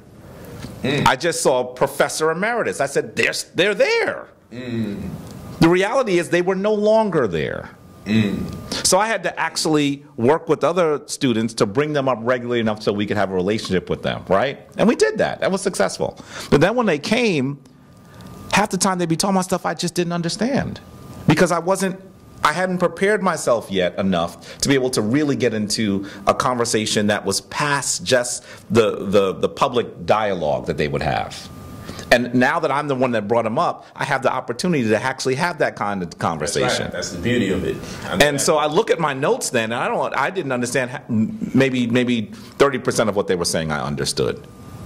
But I really hope that I have honored them in the sense that their work and their time that they put in me wasn't in vain, that I've continued to work to the point where I believe now I could have an intelligible conversation with the masters, right? That we could have a discourse where we even disagree on things, and I'd be able to support my claims and my position, and they would as well. That's right. I think I said on one video that with one of my teachers, Baba Heru, that he and I debate a lot. And someone got at me at that. So why is he debating his elder? You know, and if you talk to the elder, he says he'll agree that we debate a lot. We enjoy doing that because he recognizes that I'm at the level that we could have intelligible debates that sometimes I think that I get the best of him and sometimes he gets the best of me. Now, of course, I recognize that me getting the best of him, I'm not winning. He's winning, right? Because that means it's because he put me in that seat, right? You know what I mean? So you know, and that's really where I hope that we're able to go. It's sometimes it can be daunting, and I get how you said that you were retiring, because you know I spend time now dealing with people who are sending me death threats. I know it. I spend time, and I wish the family could see the number of people that are now saying, we want to debate you, we want to argue you. I mean, it's like 5 people that send you things that they want to, I mean, it's... Some are just disrespectful about it if you don't respond back to them, or you're hiding, and all. Yeah. Come on, family like that. No, I have children. You know, yeah, there's work to do. What's going on? There's a community that we're mobilizing. Yeah. You know, there's a community we're mobilizing. We have family that we have to be in communion with, children we have to raise, and significant others that we have to be there for as husbands. And people don't understand how intense it gets. And then you always have the more overzealous people who feel like their whole community took a loss because of the way you delivered, whilst at the same time they don't appreciate what you brought to the attention. They see you more as the demon, right, who's using your power of influence to take people away from their God. Yes. And as much as they believe in their God, they want to put it into their own hands when they feel they lost. They don't want to say, well, God will deal with you. At that point, God don't exist once you're right. Once Jabari's right or Brother Polight's right, oh, the heck with God. We want to do something to you. You know, and now God has commissioned them to come get us. So, you know, and my family gets worried. You know, I had to let it subside for a while, relax, and keep in mind, you know, I'm debating Scientologists. White folks is mad. I'm debating Muslims, several sects, whether it's Shiite, Ahmadiyya, some members from Nation of Islam. But we have a great relationship in general. Nation of the Gods and Earths, possibly, depending on what we talk about, though I have a great relationship with them. But the point of the matter is, whether it's the Israelites, ISUPK, IUCU, or whatever, it doesn't matter. Those communities and the sects thereof. I debate Israelites, death threats. I debate Muslims, death threats. Debate Scientologists, death threats. Debate Christians, death threats. And with that comes, if someone says one thing negative about me, I got trolls from all the communities I debated that jump on top of it. You see what I'm saying? Real. That's real. And so people say, man, how come people say so much negative about you? I say, when you got 30 people that you are communicating to, maybe one of them become a detractor. And then those 30 people become 300, you know? Or let's say those 3,000 people become 300 people that have become detractors. And let's say those 30,000 people become 3,000 people that become your detractors. Or those 300,000 people that are listening now, 30,000 of them become your detractors. You know, and then your 3 million, you know, be easily the ratio just 30 to 3 in ratio, 300 to 30, you know, 3,000 to 300, 30,000 to 3,000, you know, 300,000 to 30,000, you know what I'm saying, or 3 million to 300,000 people that don't like you. You begin to worry whether there's a critical mass of those people that eventually it's like eventually it becomes with you, right? Like you'll see as much as good as you'll see bad, because one thing about people who are trolls or detractors, they're more aggressive than supporters themselves in the population. Yes, because supporters just support you. They don't even really write comments a lot of times. That's right. That's right. But the people who dislike you or loathe you, they will, oh, there's a positive comment, I'm going to put a negative one right under there. And I'm going to cut and paste another one right under there. And I'm going to create 2, 3 troll accounts. So when they block this one, I'm going to be... That's right. So their effort is crazy. And then I'm going to put up these channels. And it never stops. So when people are like, yo, how come they say so much negative? I'm like, bro, I got videos doing 5 million views. I'm on World Star. I'm on Vlad TV. I'm on The Breakfast Club. You know, I'm on Black News 102, Sonetta TV. I'm on so many different things. I'm on TV. I'm on Fox 5. You know, I'm in Ohio amongst army tanks and everything on C-SPAN. You know, looking like this looking like we out here to really fight the damn government. You know what I'm saying? There's snipers on the building. I'm with Cornell West, Malik Zul Shabazz, you know, and our security, and Malik Zul Shabazz can tell you this, when I was speaking on C-SPAN and everything, security, and that's why I love my brothers from New Covenant and the Black. Oh yeah, I spoke with them. The New Black Panther Party and my New Covenant members, got to salute them, because when I was speaking, and as we saw the different snipers getting on the building, we had told my wife to get out of there. In the middle of me being on the news, tell her, get out of there. You know what I'm saying? Like everybody. And they took her to. And the brothers stood in position of the snipers in such angles that they would have had to hit the brothers before it would hit me. That's what these brothers did in the Black Panther Party and New Covenant. They positioned themselves so Malik and I cannot get shot when we're talking on the camera. This is a true story. Wow. You know what I'm saying? True story. And they was on buildings, like they was everywhere. And we positioned ourselves in such a way.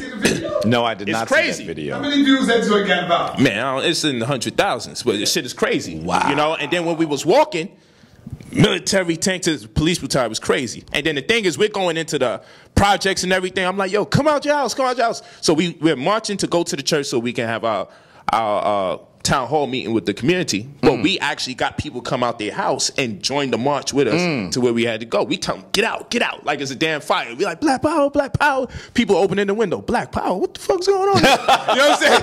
We're like, yo, you gotta come down, it's emergency, black power. You know, and we just get them outside and we talk. All that's on camera. But the thing is, the police started pushing us.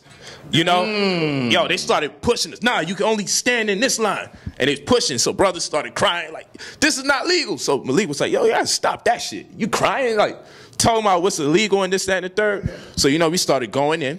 And then what I started doing was going at each of the black cops that was there until we got some of them that was on our side. And then they started telling the other cops, the white cops, chill out, stop with that shit. That's right. You know what I'm saying? So it was crazy. It was crazy. It was nuts. It was, when I say it was nuts, it was nuts. You feel me? And this is what people don't know. We out there. You know, that shit was crazy. And the thing is, You know, who's the big mouth one? Come on, y'all. Look at him. It's me. I'm big mouth. You know what I'm saying? Because Malik like, nah, we got to give it to the youth. Go ahead, Polight.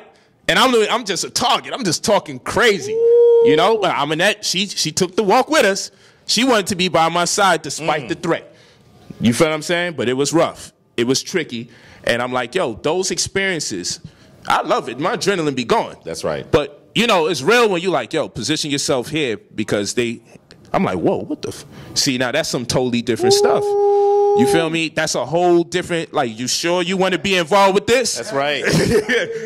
You like, can I just be watching the game or something? Why am I doing this? March out here on the 125th. I can't even imagine what kind of pressure y'all was on. I was there. I was there. Yeah. All on the roofs. Everywhere. Come on, bro. I was there. I was there with a cadre of folks from Cornell. Wow. We all came out. Now I was already in Harlem, so when stuff got crazy, they looked at me like I was gonna do something. I was like, these dudes are snipers. What am I supposed to do? I just live down the block.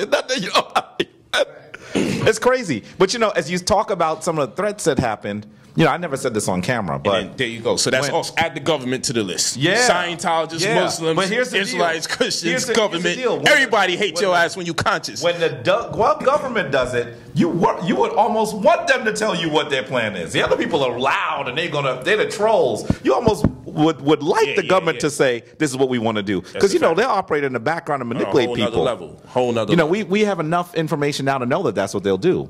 But you know, one of the things that happened when I was in Kemet, I'm getting the death threats. Right, I'm in Kemet in November, and I get a call from my wife. Son knows this because the elders called him, and she's in tears because someone came near our house and bust out the windows to my car. Yeah, not too long ago. Now listen, this is November. Now listen, now listen to this one. If someone breaks your window, let's say there's a fight and your window get broken, right? This one window, right? They broke out the windshield completely and the passenger side. Damn. So to do that, this was intentional. You have to take time out to come. Yes, because if you're gonna destroy someone's window on a block as busy as mine, you're going to do it and you're going to be gone, right? But for you to take time to direct your energy towards two windows, now this means that I'm really sending a message. And here I am thousands of miles away in Nubia, and I can't even assist. So you had to call somebody. And so for real, and Saul was there, and there were other people that responded, and that was helpful. But the reality is that I don't think that people necessarily always understand that when this happens, this is real. And you know, it really registered. Yeah, and my goal is not to offend Hebrew Israelites, people from any other community, Christians. That's not my goal. My goal is to try to bring black people to understanding knowledge of self, because I have fundamentally believe with every fiber of my being, every cell in my body, that when we come into knowledge of self, we'll return to power. That's how I feel. And so I believe that is the aim. That's the ordained mission that I have. The spiritually ordained mission. Not by a human, but this is why I'm here. And so when you believe that in your bones, you can't just turn away from it. I can't just go and work someplace else now. Yeah. Now you're a garbage man. You know what I'm saying? You know what I'm saying? I know what you mean, brother. So that part of it becomes really a challenge when those people who are seeking to destroy you, you're also trying to build and work for. And it's for them, the same ones. And that's why sometimes the level of discourse for me doesn't become as nasty as the old Jabari would like it to be. That's right. Because you know, people could get confused by the bald head and the glasses, but you know, I grew up in the same hoods y'all did. You know what I'm saying? No slouch. You know what I'm saying? So you know, I like to believe I'm nice with my hands. You know what I'm saying? Because I've had to throw them more than most people who talk loud. I hear that. You know what I'm saying? I hear that. And so that's not something you see because of the refinement of the elders and the community and the tradition that I'm in, that cued me into the person that I am. But it becomes really hard when something like that happens to you and you're 3,000 miles away. Because really, I would have loved to be able to get on a plane, find those dudes and really put in some work. I hear that. And I have to say that I can't do that. That's right. It's about to be an episode of Yet Taken. I'm soft. It's an episode of Taken about You know what I'm saying? when I find you, I will take your head. Kill you. I will kill you. I love that. People sometimes get caught up in the way he says something rather than what he says. I'm talking about 45, Trump. Okay. And so because he seemed very conciliatory last night in his mannerisms, in the mechanism that he used, I didn't even know that. You could assume that what he was doing was not dangerous, reckless, racist, misogynistic, xenophobic. But the reality is, we can't always get caught up in his bombastic, belligerent talk. Because while he does that considerably, the reality is the policies and the ideas still remain even when he wants to sound conciliatory. And so that, I think, is what people should take away from his State of the Union address yesterday. They need to recognize that even when he's teleprompter Trump, he's still Trump. That's right. And you know, here in New York, we know him better than most. That's a fact. We've known that he didn't just become, sometimes a narrative in the media is that, you know, he became a racist, misogynist, all those things because he was looking for power. And there's an element of truth to it, but that's not the entire truth. The reality is that these were always his ideas. He was able to mask it because he was a celebrity.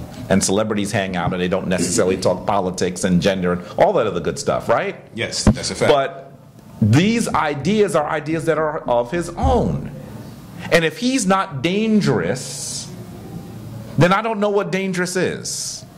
I think that we all, and I'm not just talking about black people, I speak to black people because those are the people that I love and that I care about most. But I think all people should recognize that he's dangerous, that he plays fast and loose with things that people who are heads of state, people who actually have armaments, people who have missiles, don't play fast and loose with the stuff he plays fast and loose with. And there were racists before that wouldn't play fast and loose with this. You see, he always had to call out. You know, it had to be a couple of Negro spots that said. Sure. And there was this one dude that he called out for being what? Stand up. Did you see that? So that part? I read the transcript. I didn't see it. But I mean, yeah, he's going to do that because he wants to allow, and this is the reason why he has to have one Negro or one black person. And they're not always Negro. Sometimes they're just confused. We're in an era of low information voters, right? People who they're not paying attention. That's a fact. Right? So the reason why he has to have some of us there is because what he's attempting to do is give cover to the racists that are his core base, so that they can say, I believe these things because I'm concerned about jobs, I'm concerned about A, B, C, and D. I'm not concerned about race. When in actuality, the primary motivation behind many of his voters was actually race. And so having what one black dude there says, well, this is not about race. When in actuality, that's primarily what it is. And so he has to have one person. I mean, on Martin Luther King Day, he gets, Martin Luther King's nephew, I think is who he had with him. Right.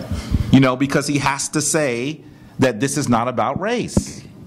But if you've listened to everything that he said, he is absolutely abundantly clear about what he feels, he feels we are. That's right. Where he feels we come from, what he believes our potential is, what he believes our eligibility to be full members of this democratic polity is. He's absolutely clear about those things. And so I hope the family did watch the State of the Union, because it should really be, we should teach a class on his State of the Union speech. People have to be able to understand what he's saying rather than how he says it. That's right. And that's key. That's really key to me. That's key. I think we need to, we need to organize. You know, by organize, I mean we got to get back into organizational folds. The individual guy who goes up to speak and gets virtual followers who may be following him for ridicule purposes may not necessarily be, I follow you sincerely because of what you got to say, which is where a lot of the confusion comes in as well.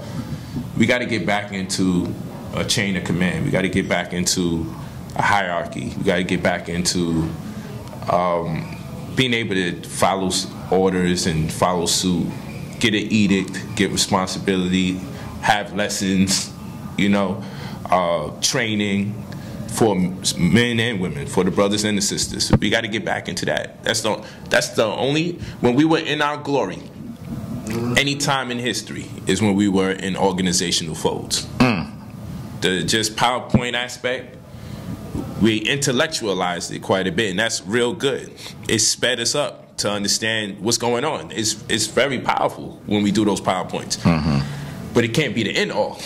So now that's the thing, I'm going to YouTube and do this PowerPoint. No, that's part of the mission, is to thoroughly educate our people. We need that, and we've done a stellar job as a community doing that.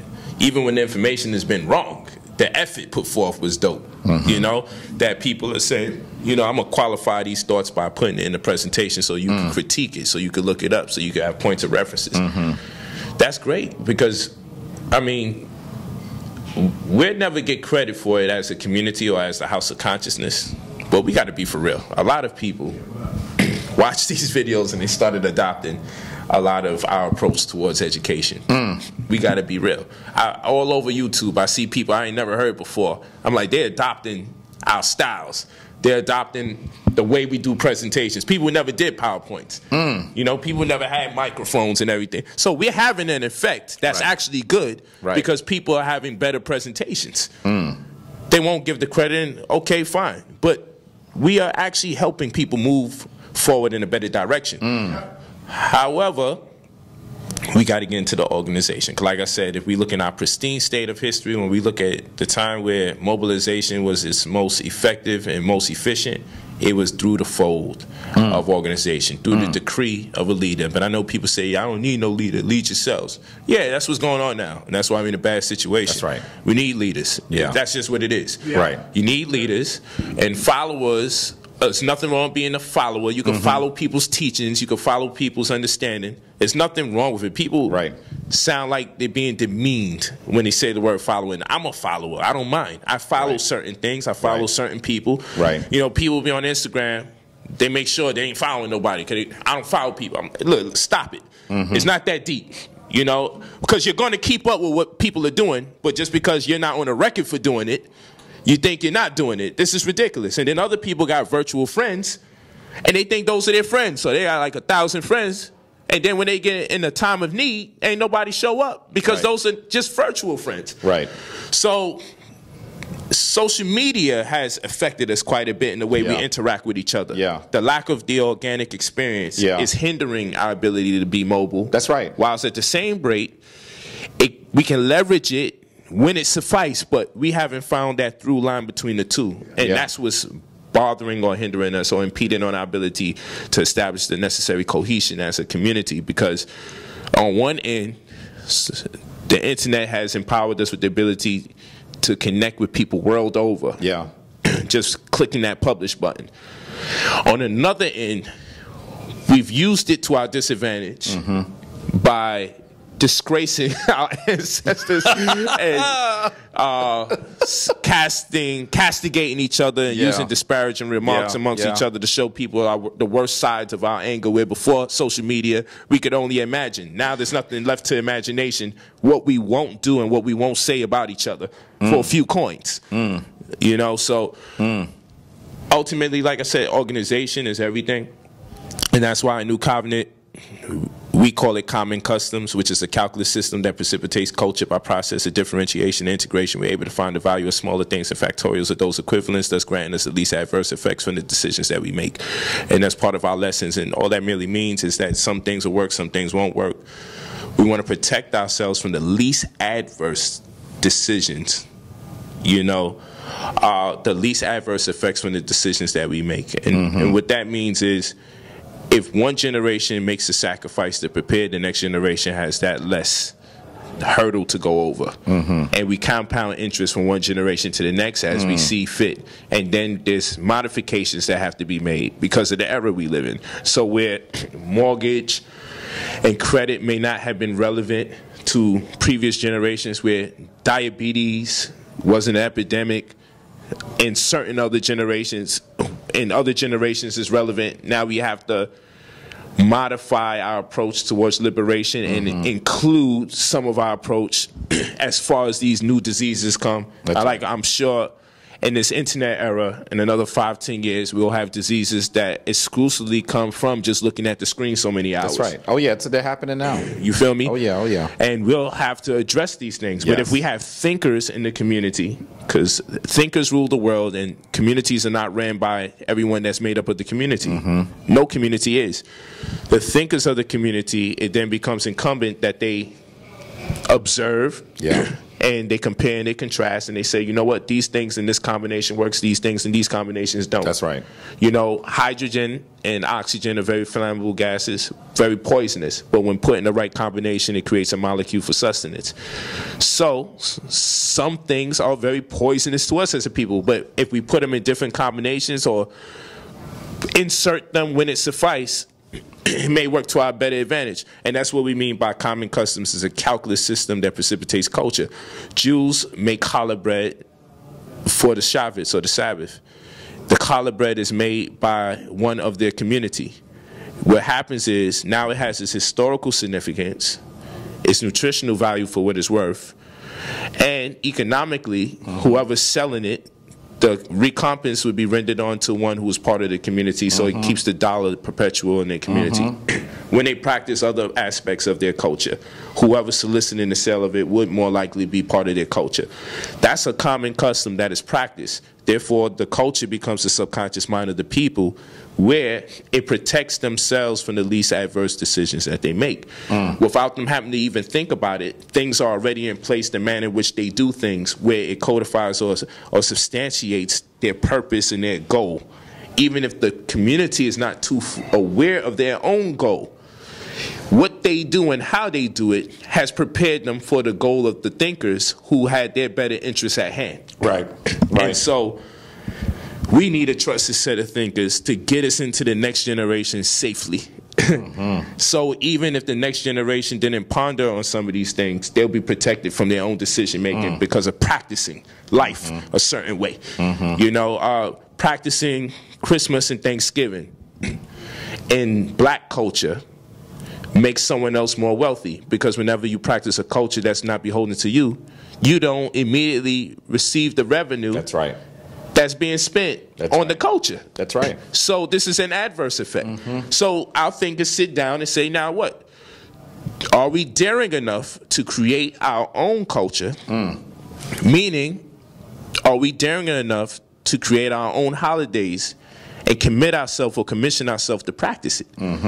Because one of the progressive effects of doing so would mean that when we patronize those of the same culture, the money will circulate more than it would when we patronize those of adverse cultures. That's right. So, but the holiday has to belong to us. Because if it doesn't, it belongs to several, and then several other people feel entitled. Right. And there you go. Now the money's broken up. That's right. So are we willing? So this is something we clearly can see. Are we willing to go that distance? But now we need the PowerPoint to maybe make things a little more clear. Hey, this is what we're losing. Do we have a GDP, a gross domestic product? Do we have that?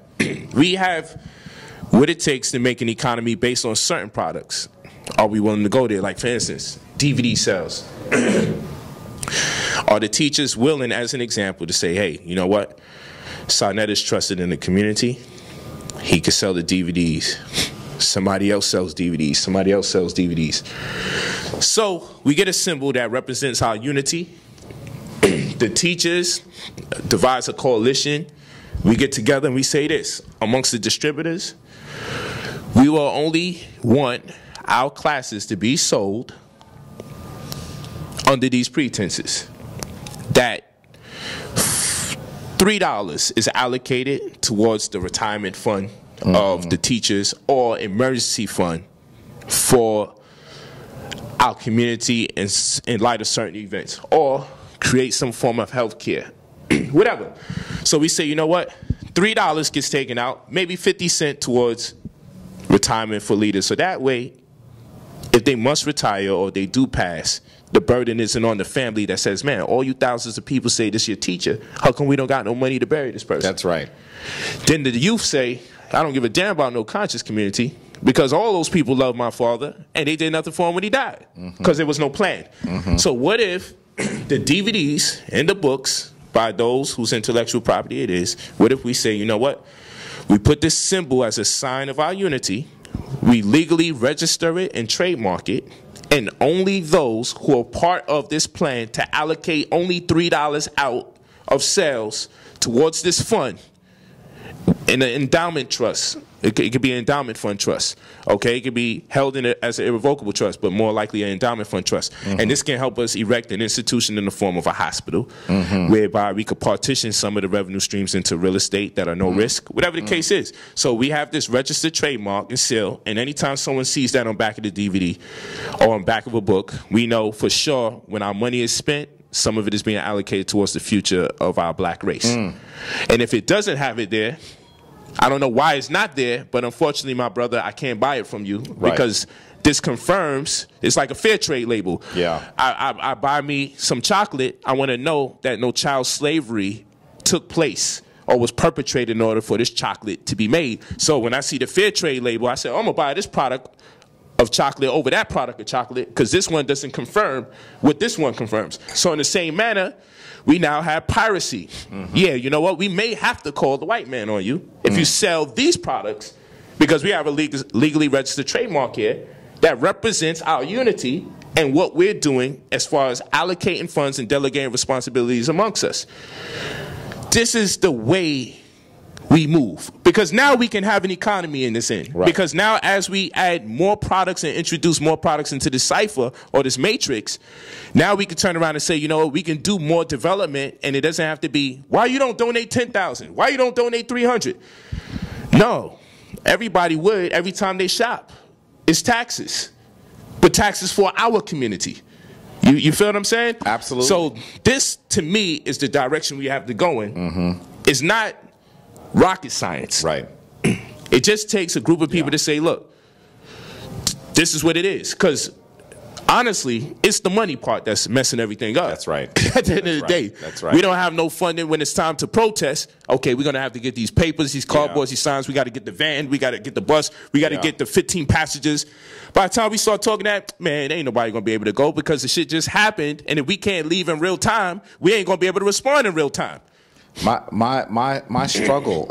You're highlighting some really critical points for me, things that I struggle with as well. Because like you, and I know my organization is nowhere near the size of what you're doing, but like you, I'm beholden to an organization. My shrine is a group of people, essentially, who I'm trying to build. I'm trying to build my shrine, and I have that growing pain where, currently we exist on the bottom level of my home. It's extremely narrow. And I know that if I went out tomorrow on 125th Street and started doing my street corner preaching that Captain Stariak always says I don't do, we would get really big, right? That's right. But I don't have the space for it. But in order to have the space for it, I have to be big. These are sort of the growing pains that I'm contending with. And I realize that, as a younger man, I had a relationship with someone like a Kwame Ture, who was born in Stokely Carmichael. And I remember I got to know him when he was already an elder. And when he was diagnosed with prostate cancer, they had to collect money for his hospitalization and collect money for his burial. And I know I benefited so much from his concepts and his ideas before I'd ever known him. And in the end, there was nothing. I felt similarly to Dr. Ben. Dr. Ben I knew much longer. And I know that when I would go visit him, he would say, why doesn't anybody visit me? How come I can't be in Harlem? As much as I appreciate the folks at Abyssinian Baptist Church for hosting his funeral, I still realize that in an ideal world, and I won't say ideal world, in our world, he wouldn't have had to be buried there. That's a fact. So we have to discuss now how these organizations will allow us to codify the portions of our relationships that allow our community to thrive. And right now, that's not the mechanism that we're on. And I have seen right around the corner from me, I see there's a Chinese restaurant where in the 16 or 17 years that I've lived on my block, I have seen 4 families own that restaurant. Wow. So that when they get what they need, they're ready to sell and they move on, and another Chinese family comes in and purchases it, and they continue because they recognize this is a revenue stream. Wow. I'm using it. This is not my goal. Their goal is not to own a Chinese restaurant for the rest of their lives. That's right. This is a stepping stone towards something larger. That's right. We don't have those mechanisms. We are the mechanisms for others. That's right. That's right. To gain their economic empowerment to move on. So, these are, I wish I could say, Sa and family, that I had answers. I have more questions than I have answers. I'm enjoying your analysis because there are parts of it that I really want to be able to figure out how to codify within my own organization, to bring into my own organization so that we can do things that are more powerful. But I really wonder how we're going to get to the point where we're able to support those people who have given to us so much. And even support, I speak to brothers in the hood all the time. I live in the hood. I speak to them. And I know that when I have the hustlers on the corner who are reading my book, ultimately all I can do is sell them a book. I can't take them from that corner because they have to feed their family. That's true. And that's my failure. I say this all the time. So I'm trying to figure out how to get beyond failure. And I haven't figured it out yet. Man, you en route. But I'm telling you, family, these are issues that we all need to address and to discuss. Yes. They're not simple issues, but they are issues that we can resolve. They're not. And another thing is to put our money where our mouth is. So branding is important. You see, having publicists, PR, agents, managers, the conscious community has to allow that to take place in the community. Not one person says, well, I'm the conscious community's publicist. And that's a problem. Not one person says, we do PR. That's right. That's the problem, because that means when you make a plan to be on a certain level, the components or the exponents exist thereof, right? And so you see a lot of mistakes, or I would say errors. It's hard to call a mistake because people are intentionally doing the things they're doing to themselves in one instance, right? But you see people go on camera and say and do things, and then when you know about the other world, or the real world, quote unquote, because I don't think we always live in the real world, you realize, and I think they switch. Sometimes the conscious community is the real world, and then sometimes it's not the real world, depending on the conversation, or depending on the conversation or the occurrence. So sometimes I watch people and I go, damn, they need PR, man. They need somebody to write them a public statement real quick and get that situation. Word, is anyone telling this person that this is not a good idea? Yeah. But there we go. There's no organization. They don't, because we all like to watch. Exactly. It's exciting to see. Now, if you don't have an organization and you're a leader, and if you're a leader and up and coming, not part of an organization where you can be reprimanded, then you need to have a publicist and an agent and PR and all of that in place if you're going to stand as an individual. That's right. You still need some presence of other thinkers to tell you, yo, fam, based on our studies, this is the impact of what you're doing. This is the gravity of how people are going to interpret what you're about to say. Yes. Are you sure you want to do this? Yes. Oh, you know what? You've done it already. We got to clean this up real quick. Right. See, we don't have neither one of the two going on. No. And so people were saying, oh, Polight is selling out. Ever since he got to Hollywood, he can't have certain conversations. He can't do this. He can't do that. Because I'm working on projects where investors are involved, and I'm like, this is a distraction. If I have to get into a certain type of conversation with a certain type of brother, and then be impelled to respond in a manner where it'll resonate with him and the people that's viewing that caters to that type of conversation. That's right. I'm like, yo, I got to fall back from that. Because that's taken away from the end goal, which is to get enough resources so we can facilitate the things that we know are the problems in our community.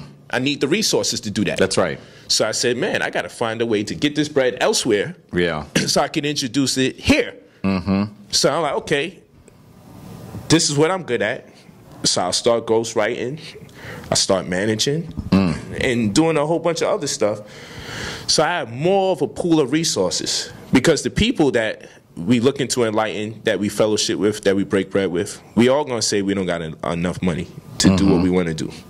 We know, honestly, $5 by 10,000 people will get us about $2 million in the first 10 months or so. You know, something like that. $5, you know. And it has to be 10,000 people who could afford $5 a week, pardon me. 10,000 people that could afford $5 a week that don't like our situation, that make subscriptions to Pan-Africanism. That'll bring us about $2 million in about 10 months.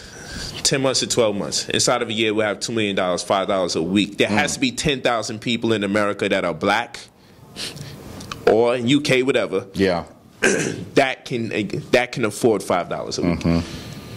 That agree that what's going on with us and our lack of resources and everything is our demise. But how do we get those 10,000 people to be serious? So then we find out so very few of us are actually serious when it comes time to get the mission going. Because 10,000 people to give $5 a week to have access to $2 million a year should not be difficult, because there's 10,000 people saying Black Power who got $5 a week. That's right. Who, if they don't agree with you, there's another 10,000 that do agree with you. So this is BS. Yeah. Something just is not right with our people. Point blank. This is just true. Yeah. Because 10,000 exists. You know, the black populace here in America is about 14% of the nation.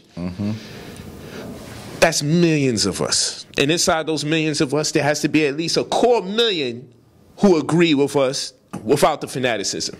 And we're talking about trillions of dollars of buying power. Exactly. So, you know, we need to accumulate resources, but most importantly, we got to find our products. So I said on a mundane level, on the lowest level, not even mundane, books and DVDs. You know, and I may not get the credit, but I know I've encouraged people to write in this community. I don't know who exactly, because I'm not in people's minds and hearts, but I know a lot more books started coming out when I'm like, look, I'm on book 10, I'm on book 20, I'm on book 30, I'm on book 40. People started writing books, and I thought that was dope. You know, you don't get the credit, but I'm like, yo, I know I pioneer an adventure when it comes to the debating and the style and the approach, and having books there and then doing PowerPoints to my books. When people was like, who does PowerPoints to their books? You gotta, you referencing your own book. I'm like, yeah, I get you. But I am a point of reference because I traveled.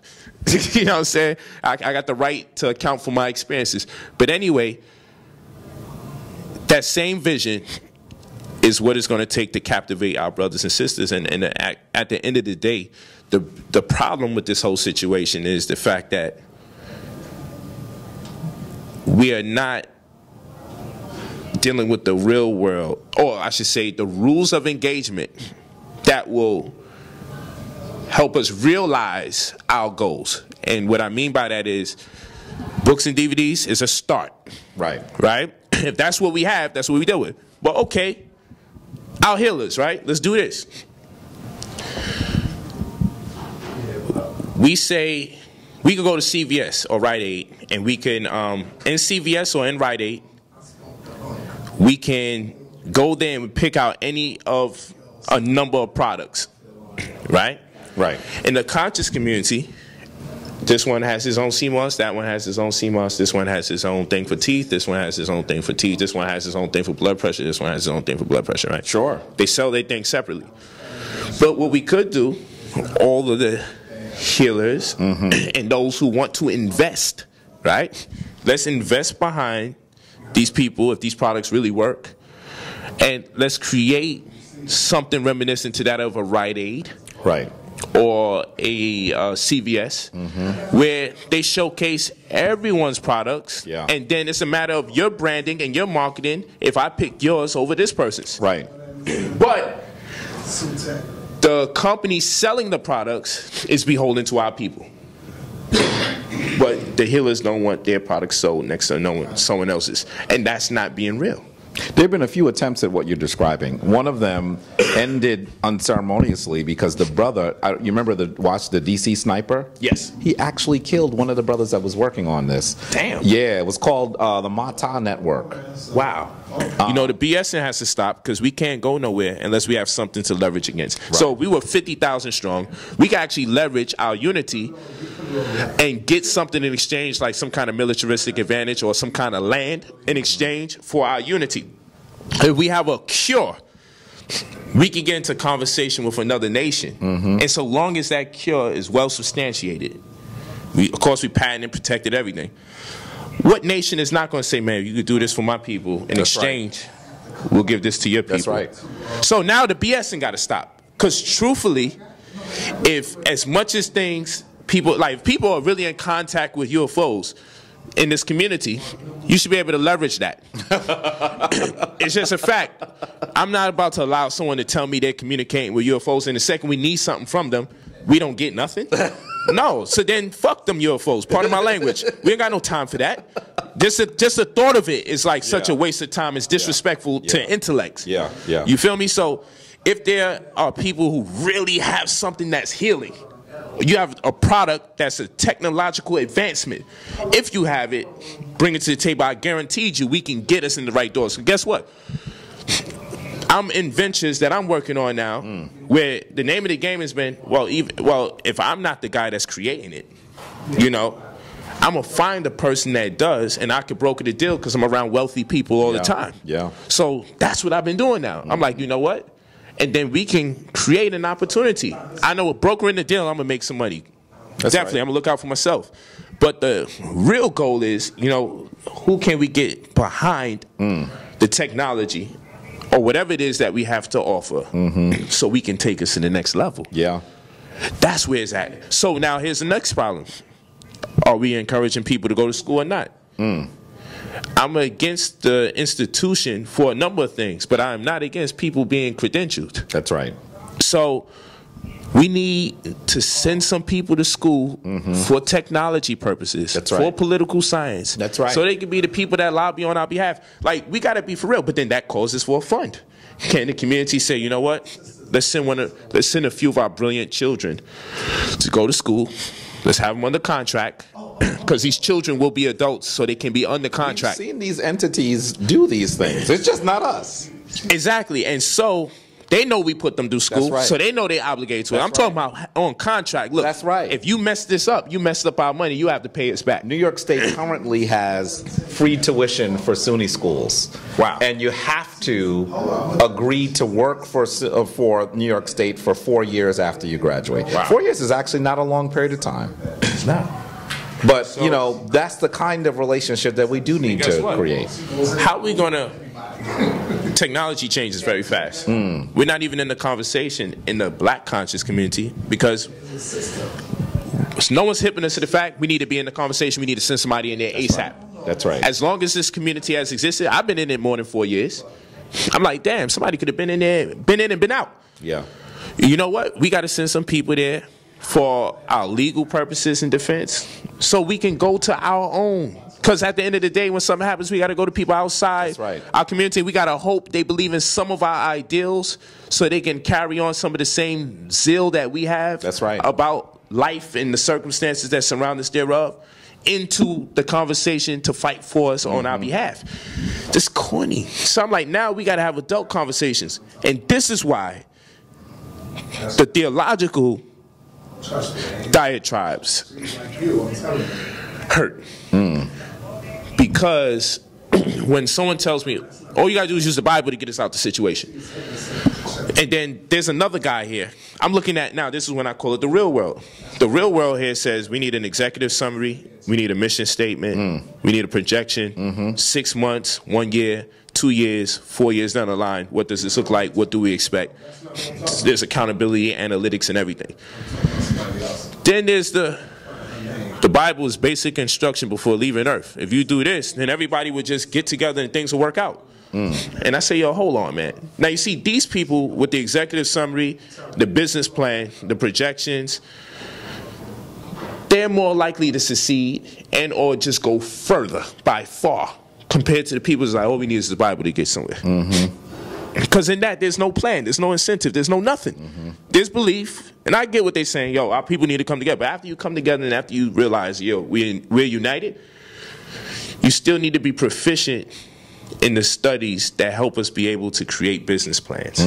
We still going to need people who know how the world works today and functions in order for us to succeed. That's right. We just can't get around it. It's like we're doing our best to escape the fact, you know, we're going to need some people credentialed in here. And we're going to have to fund their process. That's right. So they could be responsive to our plight. Accountable to us. You feel me? Because we get mad. Yo, none of our politicians. Show me which one of these politicians is our politicians. Because when other communities say our politicians, that's because they put the money in their pockets to go to school. That's right. That's because they paid for those buttons and those campaign trucks. That's right. With those horns. That's right. Show me our politician in the conscious community. We don't have them. I know. Show me one person we've funded. My wife and I used to hold fundraisers for our local Harlem politicians, the ones we agreed with. Yeah. And they used to always say to me, and I'll even say him on camera because I'm sure that he's going to hear about this. Bill Perkins, who I know Sonetta has a relationship with. Bill Perkins would say that he would come to 100 events like ours because when he goes to the ones that are led by folks with commercial interests, they clearly want something tangible back as soon as they give them $1. And what we're asking him for is to remain true to our community. He says, that's what I want to do, but I can't get elected unless I have dollars.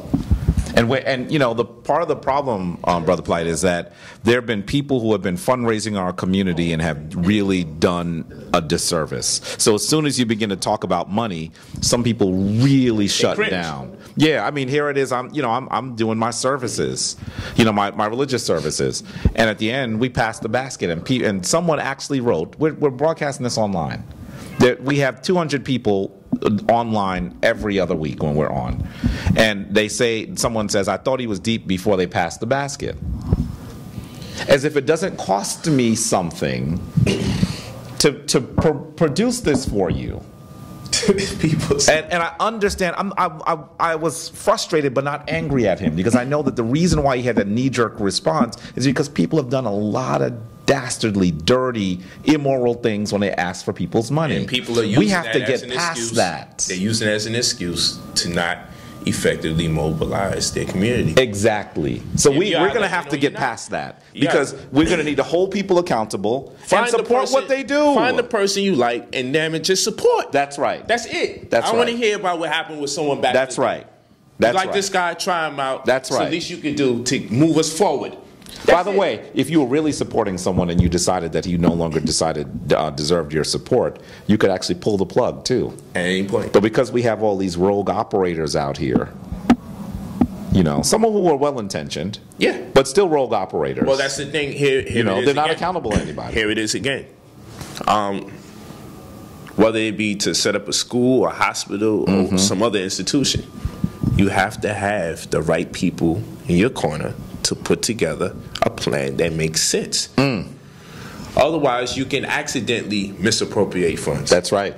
It doesn't mean you wicked. It just happens when you don't have people cultured enough to understand how to execute. How does it get done? That's it. How does it get done? There are details. I mean, let's just even talk about the legalities. No matter how smart you are, we can't wing everything. That's right. We got to have the right people in place. That's right. Because the world is set up in such a way, you can't just put people in place because they're conscious. That's right. We got to get used to that. And that is the disconnect in this community. We think, we say, man, all of us could just put our money together and we could get that. Not quite. We still need people who understand that. Right. In order to get it. That's right. Yeah, getting the money is one hurdle. That's right. But first of all, if we had enough knowledge, we know we would never need probably more than, depending on the dollar amount, now I have to say that, if we wouldn't need more than 10% of the monies up front to get almost anything we needed. Granted the amount of money, of course, because no one is really saving up the dollar amount to get anything these days. They're always borrowing against a policy, a death benefit, or something to that. That's right. That's right. So we don't even need all the money we think we need. No. We need the right person who understands this and then puts us in position. And they're even and what we do with real estate. My wife and I are real estate investors in Philadelphia. We get people who don't think they can invest because they are able to invest even sometimes their savings for their retirement and actually make a bigger return than what they would make on the market. So we have to. There's some things we have to teach our conversations, people. Man. Yeah, and those are the conversations I enjoyed having for a long period of time. And many people have benefited from those conversations. And then after a while, it's like, okay, let's take it to the next level. So that question that was asked, we just doing the same thing over and over and over until we get our politics and economics right. It's going to be the same thing from one year to the next. If we're not talking about putting somebody into office and funding their campaign, it's not going to work. If we're not going to send some children to school, to learn technology to the extent that maybe one of them can do something innovative with technology that is beholden and exclusive to us, the investors, we will completely and entirely be dependent on someone else's children. Yeah, so we have to invest in the future and say, hey, look, find out whatever's going on in that genre, first of all. Right. Then you could come back and even impart that wisdom to people who didn't go to school. Yeah. And we could get some good working minds on it. Then we could hustle and everybody don't got to go to school. Yeah. But until then, we're going to have to send some people to school. It's just a fact. And here's the deal. I have a really good a family that I work with a lot out of Philadelphia as well. The African Genesis, you've heard me mention. And I remember the founder, Brother Ali Salahuddin, who's probably going to watch this video. So yeah, I'm talking about you. He said to me that when he was trying to build his business acumen, he remembered he had a childhood friend who was in the Jewish community. And he said, do I have to go and get my business degree? He said, I'm taking business classes. So he said, well, where? He said, at my synagogue. His synagogue has the equivalent of an MBA. Wow. That's how far ahead some communities are. Wow. This is, and by the way, you thinking he's just going there? He's just going there for faith purposes. Yeah, you know what I'm saying? So we have to now figure out how to put our money where our mouth is. That's right. And put our mouths where our money are. That's a fact. Because both. I agree. So it's a real challenge. And then the other thing I'll say, so that people don't think that we're just being downers here. No group of people has made as many movements in the last 100 years than people of African descent.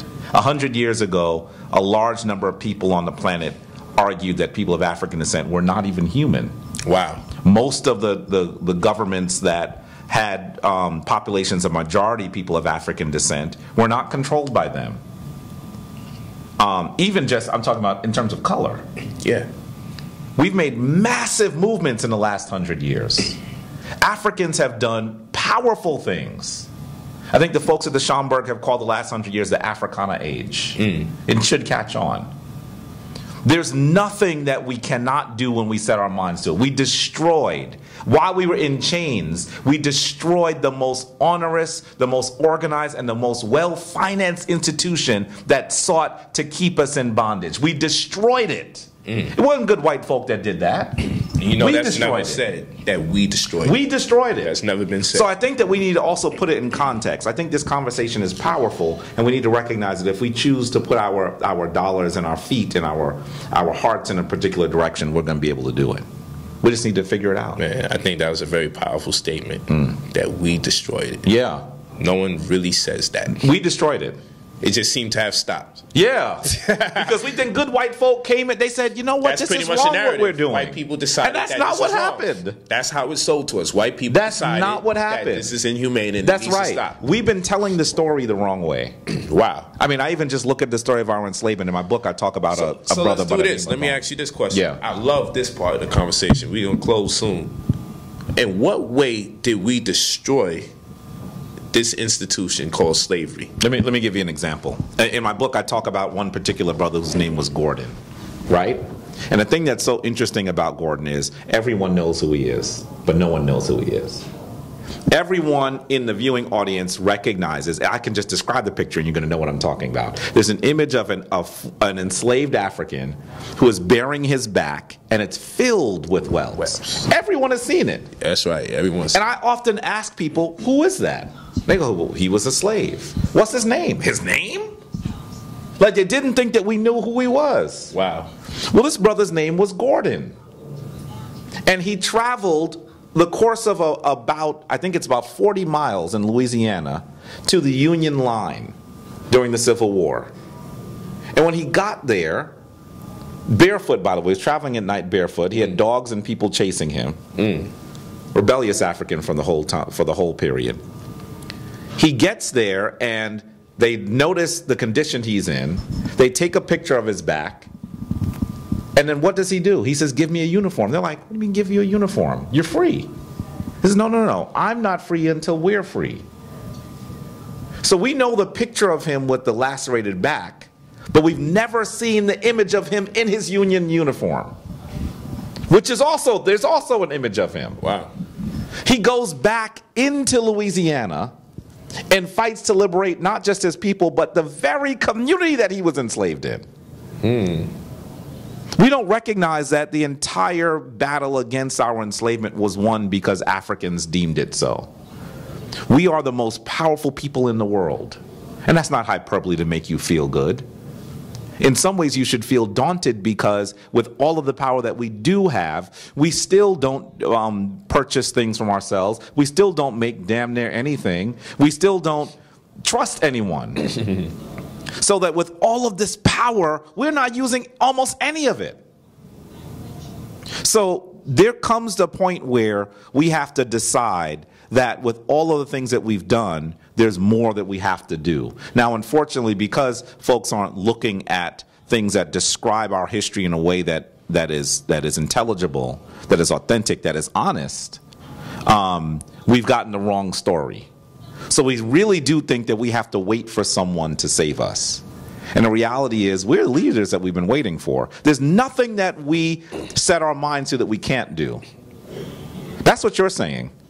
You're challenging us to finally say, these are the components we need, and we're going to build those components. He didn't talk about talking to anybody else. Did you heard his entire discourse on what we need to do is powerful. He didn't say we need to go, we're going to have to ask white people for something. Fact. We got to go talk to Indian people about something. Yeah. He didn't say any of that. He said, if we decide there's something we need to do, let's just do it. That's right.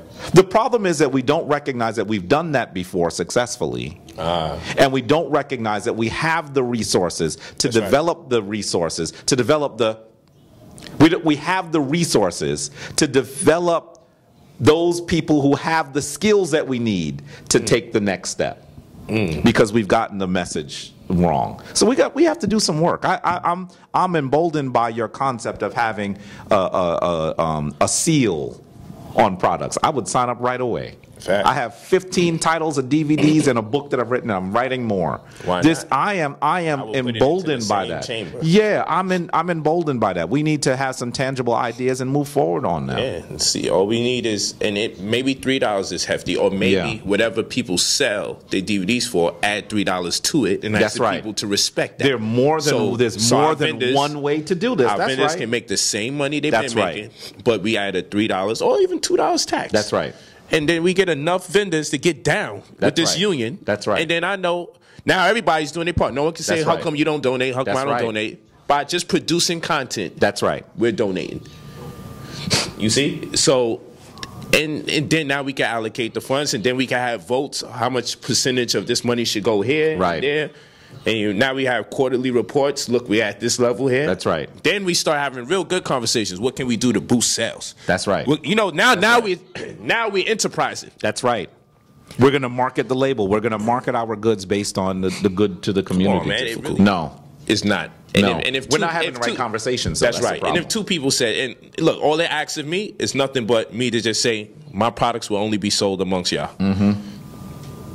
And because I understand when y'all sell it, a percentage of it goes into our future prospectively. And guess what? You and I don't have to be on the board to make the decisions where this money goes. That's right. That's right. We produce the content. We're doing our part. We'll make our money in our own individual capacity and set up our own economy for our own family exclusively and immediately. But now we know, that's right. Well, my contribution is sealed. Now maybe this can inspire other people to be teachers for this particular purpose in addition to their own. You feel what I'm saying? And I also believe that when we do that, we would be able to actually, it would be a marketing I mean, we would be marketing. Yeah, it was. I would probably sell more products that way. Yes. There's nothing wrong with and saying more people would know about you and be able to find out more about what's in it for me. That has to be what's in it for us. And if we're able to do those two things together, listen, Saab, we need to continue this portion of the conversation definitely. Because I think that Brother Polight is putting forward something. It's not that other people haven't, but we shouldn't wait for him to be on this side to have this conversation. Yeah, it's simple. Because this is not that there haven't been other, it's not that there are other black people that haven't had this concept, but I think that the way that you described it is one that the majority of our people can understand and get behind. That's right. And the people who collect the monies don't have to be the people who produce the intellectual property. That's right. That's it. And then we'll be accountable to people. We're going to show you where it went. Yeah. Holding in trust. Boom. That's right. So Sai sells DVDs, the twins and whoever else sells DVDs. Yeah. Look, people should only buy from y'all. That's right. What that does is box out everybody else who ain't with the unity. And if they buy from them in school. With it too. Exactly. And then if you're down, then you got to pay your taxes. And on every product, they got to be $2 that go to this fund, because we're not going to let Sa go through any injury. That's right. And then his family got to come out their pocket as long as he's been slaving in his damn community. That's right. That's right. We're not going to do that. That's powerful. And Brother Jabari, you doing what you're doing. That's powerful. That's powerful. And a window gets bust open. Community, we gotta protect our leadership. Yeah. But aside from that, when we want an institution erected, and we say, man, we in surplus, we did over $30,000 more than we anticipated. That's when we roll. Then you know what? We want an institution erected. Seriously, we need a House of Consciousness bookstore. Or it doesn't even have to be called House of Consciousness per se, but we know it's going to employ our own, and it's going to further our mission, and it's going to generate more revenue that we could allocate towards the fund to secure the pensions. And what's the pension plan for a teacher? That's right. What's the health care for a teacher? There's no pension, there's no health care. So guess what? This is why people get jobs. This is why people go to the military. I said this at my SETI debate. At the SETI debate, I said, what is the health care plan and the pension plan for Black Power? The reason why people don't take us serious is because, to preference, if they go to the military, they get married, there's going to be certain concessions made onto them for being married. Okay, aside from taxes, they'll get more money, or they'll get free school for going to the military. That's right. Even lower cost loans. Something as simple as lower cost loans. Not even giving you money, they're going to just give it to you at a better rate. That's a fact. If I work a job, now I know, okay, well, I got some money to walk into in retirement. That's right. So what is the glory about teaching? Yeah, the benefit of knowing you helping the people. Yeah. That's good. But my children don't understand that when something happens to daddy. By the way, you can't take that to the supermarket. I don't think that they give you tofu for that. You feel what I'm saying? So gotta buy the tofu. So it's being prepared like that. Then guess what? More responsible people will take us serious. Yes. Yeah. More people who have funding and resources. They say, look what these people will do for themselves amongst each other. That's right. Then they'll get involved and like, look, you know what? Well, since it's already built, since there's a foundation, it's clear you guys are saying it's easier to get resources brought into a community that's moving in that direction. Everybody else, let them do what they're doing. If they want to be part, knock yourself out. That's right. But this train going to go in motion anyway. Because anybody who says that they're down for the upliftment of their people, for the effective and efficient mobilization of our people, we're going to have to tax our goods, make it exclusive, put trademark it and everything like that. That's right. Piracy laws will be in effect. We catch you selling this. You know, my stuff can only be sold by Sai and whoever else is down with this. That's right. Because we know we won't be in another Dr. Ben situation again. That's right. You know, we know. should have learned that lesson. We should have learned that lesson. That's right.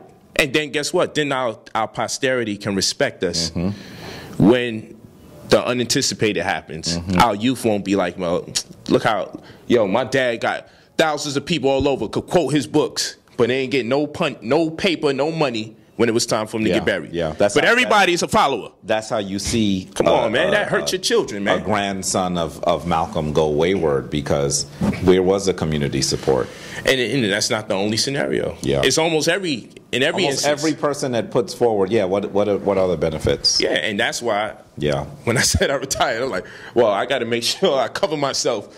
I'm going to come back in when I have more resources in case something happens to me. Yeah. My family could cover my resources. Because right now the community is not designed in such a way. Yeah. They're going to cover me. Real. This is real. And then my wife got to be out here with no husband. This is war. We in war. So The military is going to extend benefits to whoever comes into their military, whatever it may be. We could complain how good or bad it is, but they're going to extend benefits. We in war. So every time Sonetta goes out in that streets and he's pissing people off, telling the truth, white folks mad at him, whatever, what is the benefit for him being a soldier in this war? Because there's definitely some strenuous and stark circumstances that we subject to that may get us hurt. That's right. Even going out there in the cold gets us sick. That's right. Yeah. It don't matter how good you are, how deep you are, holistic health and all that. Yeah. Speaking this much makes you sick. That's right. Speaking. What is the impact? Yeah. Sometimes we got the same voice and cough sometimes, Sonetta and I. Yeah. Because we out here like outside talking mad loud on the street. You know what I'm saying? Yo, you have days where you like, yo, it's because, and anybody who sings knows. Yeah. That after a while you go down. Because all the air going in is not common. Real. You're not built to have that much air going into That's you. real. Through your mouth. That's real. It's real. Yeah. You feel me? So you start inflammating the alveoli, which is these balls that or these air sacs that's right in your lungs. You start inflammating them for taking in too much air there because the mucous membrane line only could accommodate so much air to come down there. The air is supposed to come through your nose, not through your mouth. Come through your nose. People don't understand. So this is polite. You be coughing, because I be having to talk and teach and talk and teach and talk and teach and talk and teach. Little sleep, little sleep, little sleep. After a while, sometimes you be like, man. Yeah. And then look, these interviews, last one I did with Sai was 3 hours straight. Yeah. This one's probably 2 hours or more. Yeah. It's real. It's real. And prior to this, I was in meetings all day. Yeah, boy. One for real estate and then the other for my artist that I'm managing. It's wild, because I came out here for the Grammys, but then there's other business that I got to take care of before I leave. That's how it is. And keep in mind, I left L.A. courtside from the Clippers game. 8-9 hours later, I left with Victoria to go to Ohio. Stayed there for 2 days. Left for Atlanta. Stayed there for 2 days. Came here to New York. You ain't meet up with Uncle. He was sick. Yeah, Uncle was sick. Because I called him. I said, yo, Polight in your city, bro. He said, I know, man. I'm sick. He couldn't get up. And that's what I'm talking about, man. So, healthcare, education. These are critical issues. Job security, pension plan. I really appreciate spending time with you and talking about some of the other issues. Now, see, I know that people have been clamoring for me to debate with my brother here. And I always say, well, what will we debate? No answer. And the reality is, we should be building, not debating. That's a fact. That's family. That's what you should want us to do. And we you should want people to actually put together ideas. We make subscriptions to the same culture. Yeah. The debate comes in with people who are just immensely in contrast to what we're talking about. Right. That's the debate there, because there's a time and place for it. Yeah. But brothers of the same culture, we really supposed to be building for the community, because we making the same subscriptions. Yeah. For those on the outside, it's entertaining and it's educational and it has value, but we shouldn't do it in excess. Because we should be able to build with them. And if their doctrine impedes on their ability to build with us at this level, because with economics, we're supposed to leave the religion elsewhere. But I know that's hard for people to say, because then they find all the nuances and cliches. Why? But honestly, they children is going to wind up going to public school unless we create a way for our own. So an Israelite that don't want to work with us to get this development going, but they still going to send their child to public school to spite the so-called Kemetic scholars. How good are you if you still send your child to public school? Yeah. Then it's clear we have something in common. But what you're going to want to do is nitpick. Well, it's not going to be an Israelite school. Well, your child's not in an Israelite school right now. And they subject to teachers who don't believe in what you believe in anyway. So why can't we get on the cause for this black mission? It's just real. But you want to nitpick when it comes to us. But you don't nitpick when it comes to the so-called devil. You see what I'm saying? We got some major issues. Major issues. So with that, let me just say, absolutely. Well, let me say two things. First of all, let me say I'm pleased to be able to sit down with this brother. He's someone I've admired from a distance for a long time, and I appreciate his ability to analyze topics and to bring some clarity to it. I always have. So I'm honored to sit here and discuss these issues with him. He and I are gonna have to talk offline too. Y'all not gonna see that, but that's the kind of thing that needs to happen. And then definitely I want to say that as we attempt to describe how we're gonna come into our own power in our community, one of the emblems of that is the Sonetta TV Awards. Part of the conversation we've had here is actually the Sonetta TV Awards, because we're trying to say, how do we galvanize support from the people who have been part of this community for really almost 2 decades? Facts. How do we galvanize their support to do something? And so perhaps the Sonetta TV Awards will be one of the first tangible expressions of our ability to say we've gotten a lot and we're going to support it so we can get more. That's right. Think of it even in your own self-interest, family. Absolutely. So that's what this is about. If you don't support the Sonetta TV Awards, you know, I put my money where my mouth is on this. If you don't support it, then you're not serious. Watch something else. Facts. Watch something else. That's right. That's right. Let's get it in.